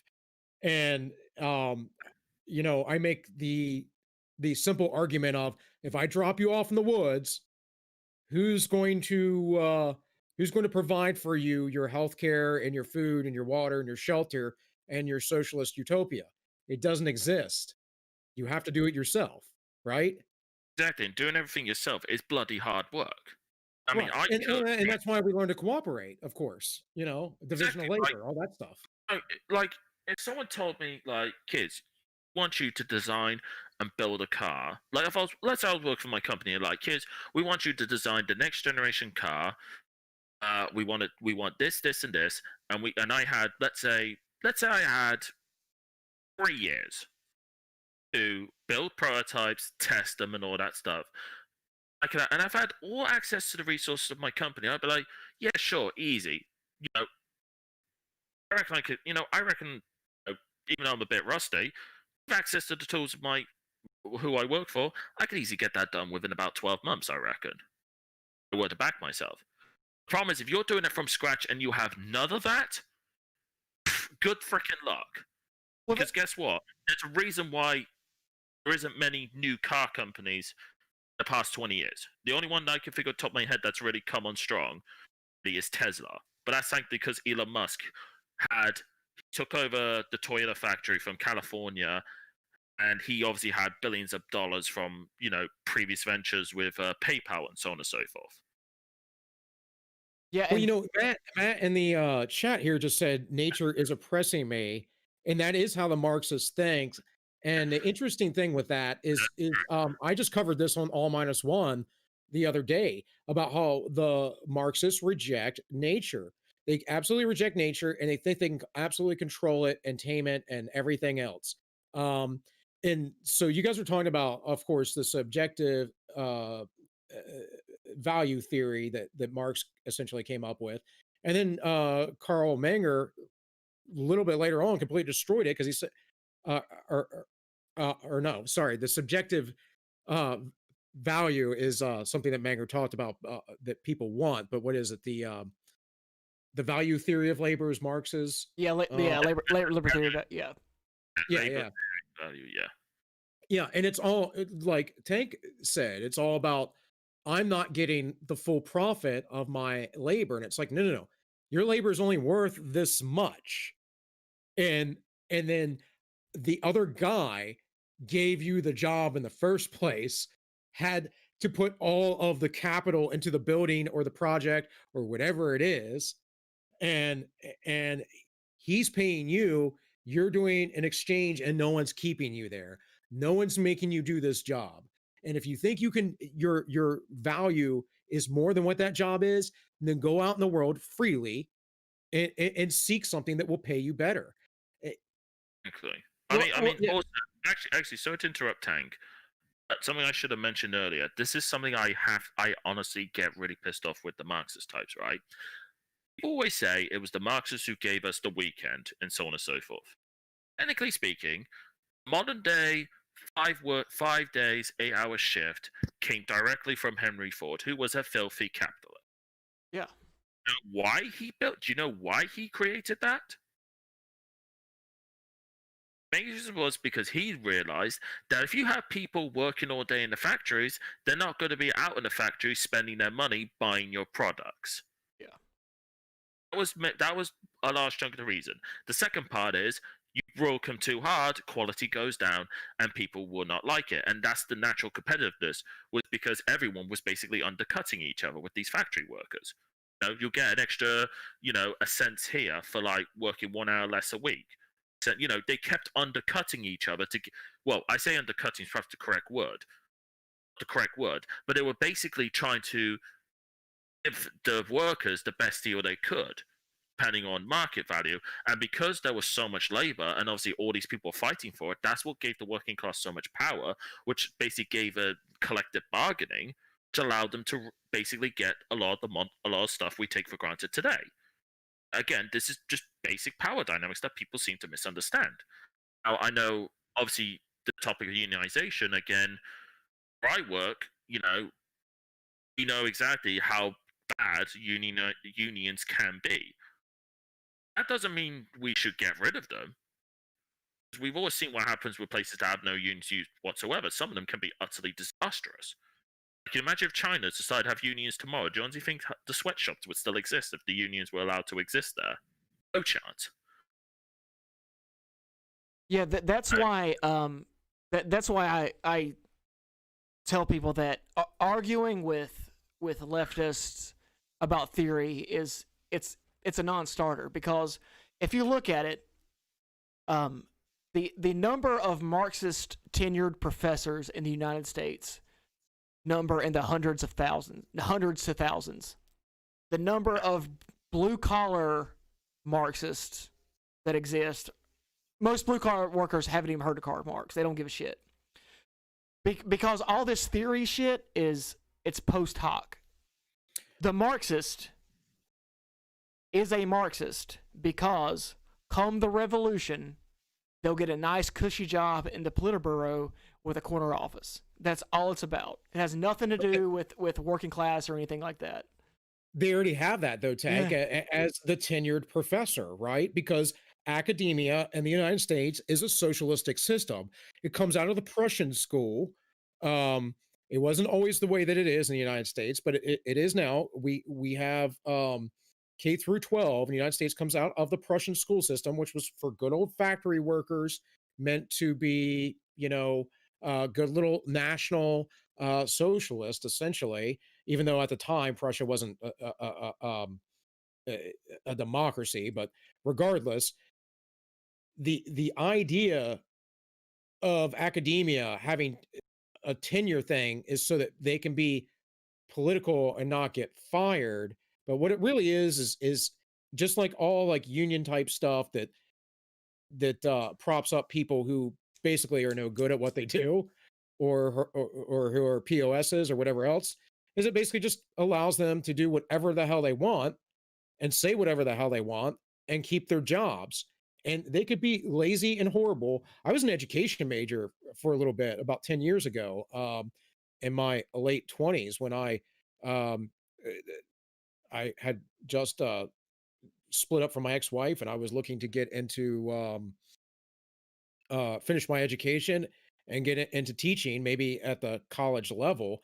And I was like, man, this is a bunch of Marxist nonsense propaganda. Like from the beginning, there are certain strategies that they teach, pedagogies for teachers, and one of them is that as a teacher, you get to change the world and you get to influence these children and change the world and make a difference. Where the philosophies that I looked at that set well with me were, oh yeah, I want to teach people how to think, like how to be able to think for themselves. No, no, no, no. Almost everybody in education is a woman, and almost every single one of them are like, yes, I get to change the world through the children, and it's all a bunch of Marxist garbage. I can tell you all the way back in the early 1980s when I was in elementary school that we were learning about climate change. We called it global warming back then, Oh, and yeah. how the ozone layer is being destroyed, and we have to recycle, reuse, reduce, and recycle, and all that stuff. And all of it's just indoctrination propaganda. It's all what it's meant for.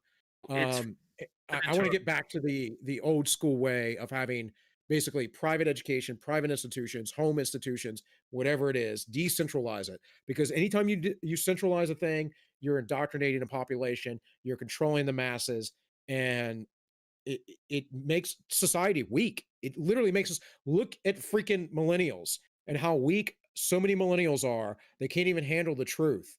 They have to fall down and crawl up and go to their little safe space. It's insane. And I know you like, guys are both millennials, and technically I'm on the cusp. So, but still, like, well, technically you're a Xena, you're a Gen Xer, but yeah, yeah, yeah. but actually on that point though, because obviously I did motorsport engineering, I didn't have to deal with any of that because all my teachers were professionals in the motorsport industry, Renault F1, Pro Drive, so on and so forth, or they came from aerospace. Like my main tutor did British Aerospace for 20 years, and he was like, "Screw this, I want to go teaching." It, literally, like the one point, the education system were actually paying ex-professionals big money to train, to basically teach people, because they wanted these people, and they basically like, no, you pay like crap.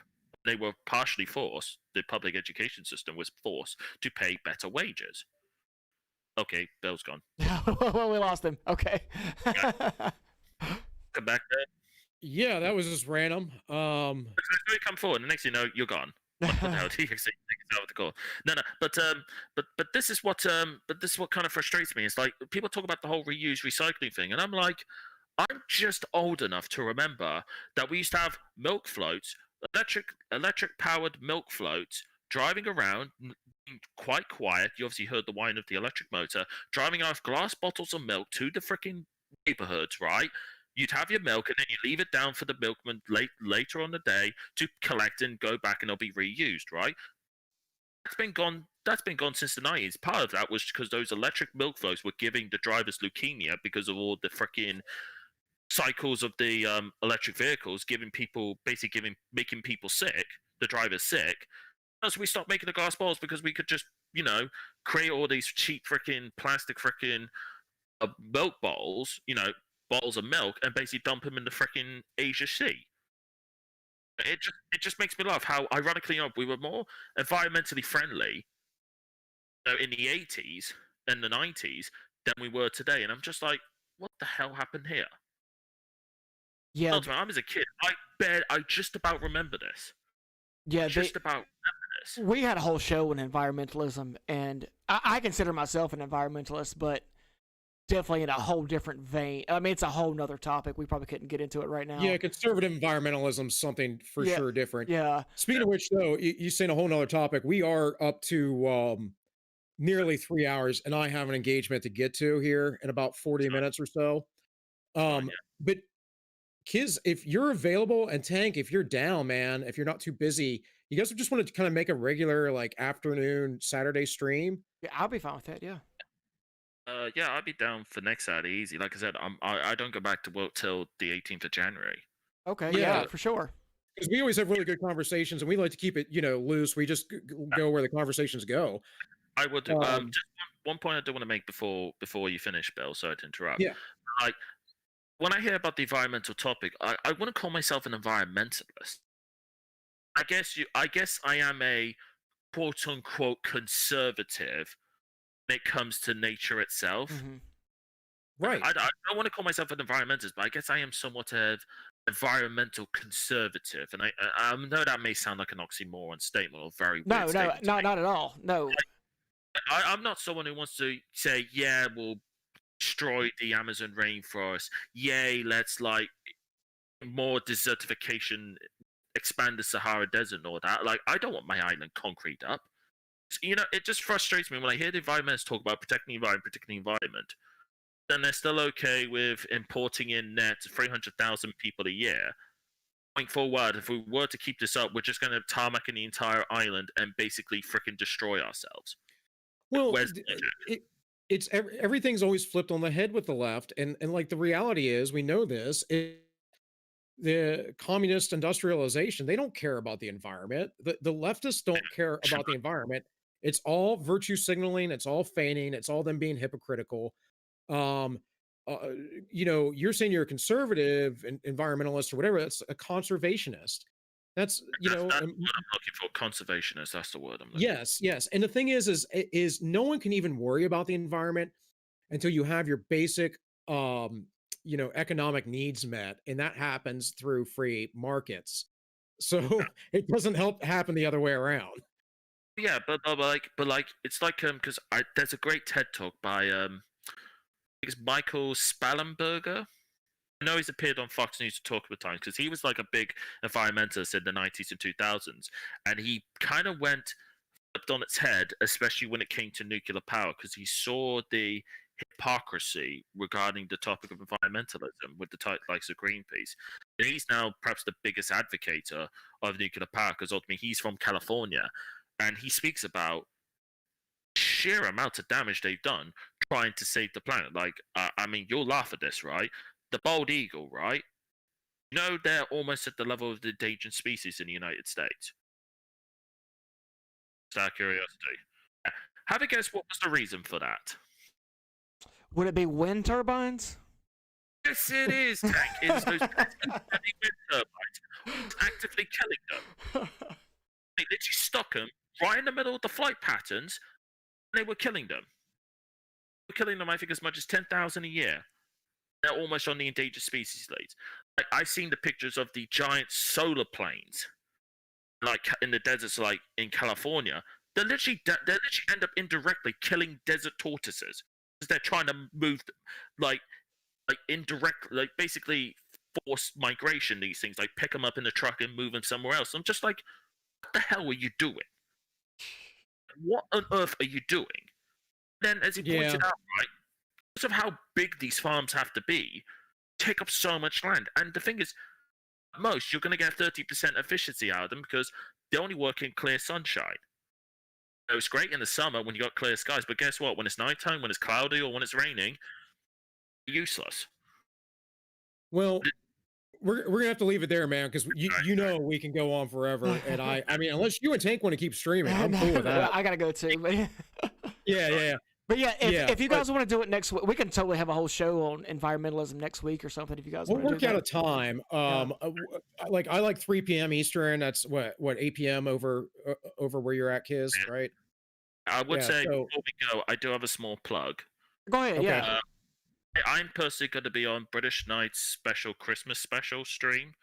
I'll be on 9 p.m. GMT on the 16th. There's going to be about 10 of us on the stream, so Okay. it's going to get pretty fun and going to be a little chaotic. All right. Yeah, I was going to let you plug anything anyways. And of course, you're always or generally over on Use the Unix Corner Club on Fridays, yeah. right? Yeah, British Knight's also a small English YouTuber. He's only got about 700 subs, so I'm trying to help him like get up Okay. to get to 1K. And of course, subscribe to my full host, which makes me a guest for the third or fourth time, or minus one. Bill and Tank of or minus one, and of course the ends justify the memes because Bill. The ends always justify those memes. I'm a You're good. doing the outro for us now, Kizza? All right. I'm gladly serving it up for you to smash the ball out. Hey, that's cool, man. We'll keep in touch, and yeah, guys, remember, like he said, you can follow me. I'm all minus one on YouTube, and actually other platforms as well. I'm working on getting that regular. And Tank only does this because he's a loser and has a real job. But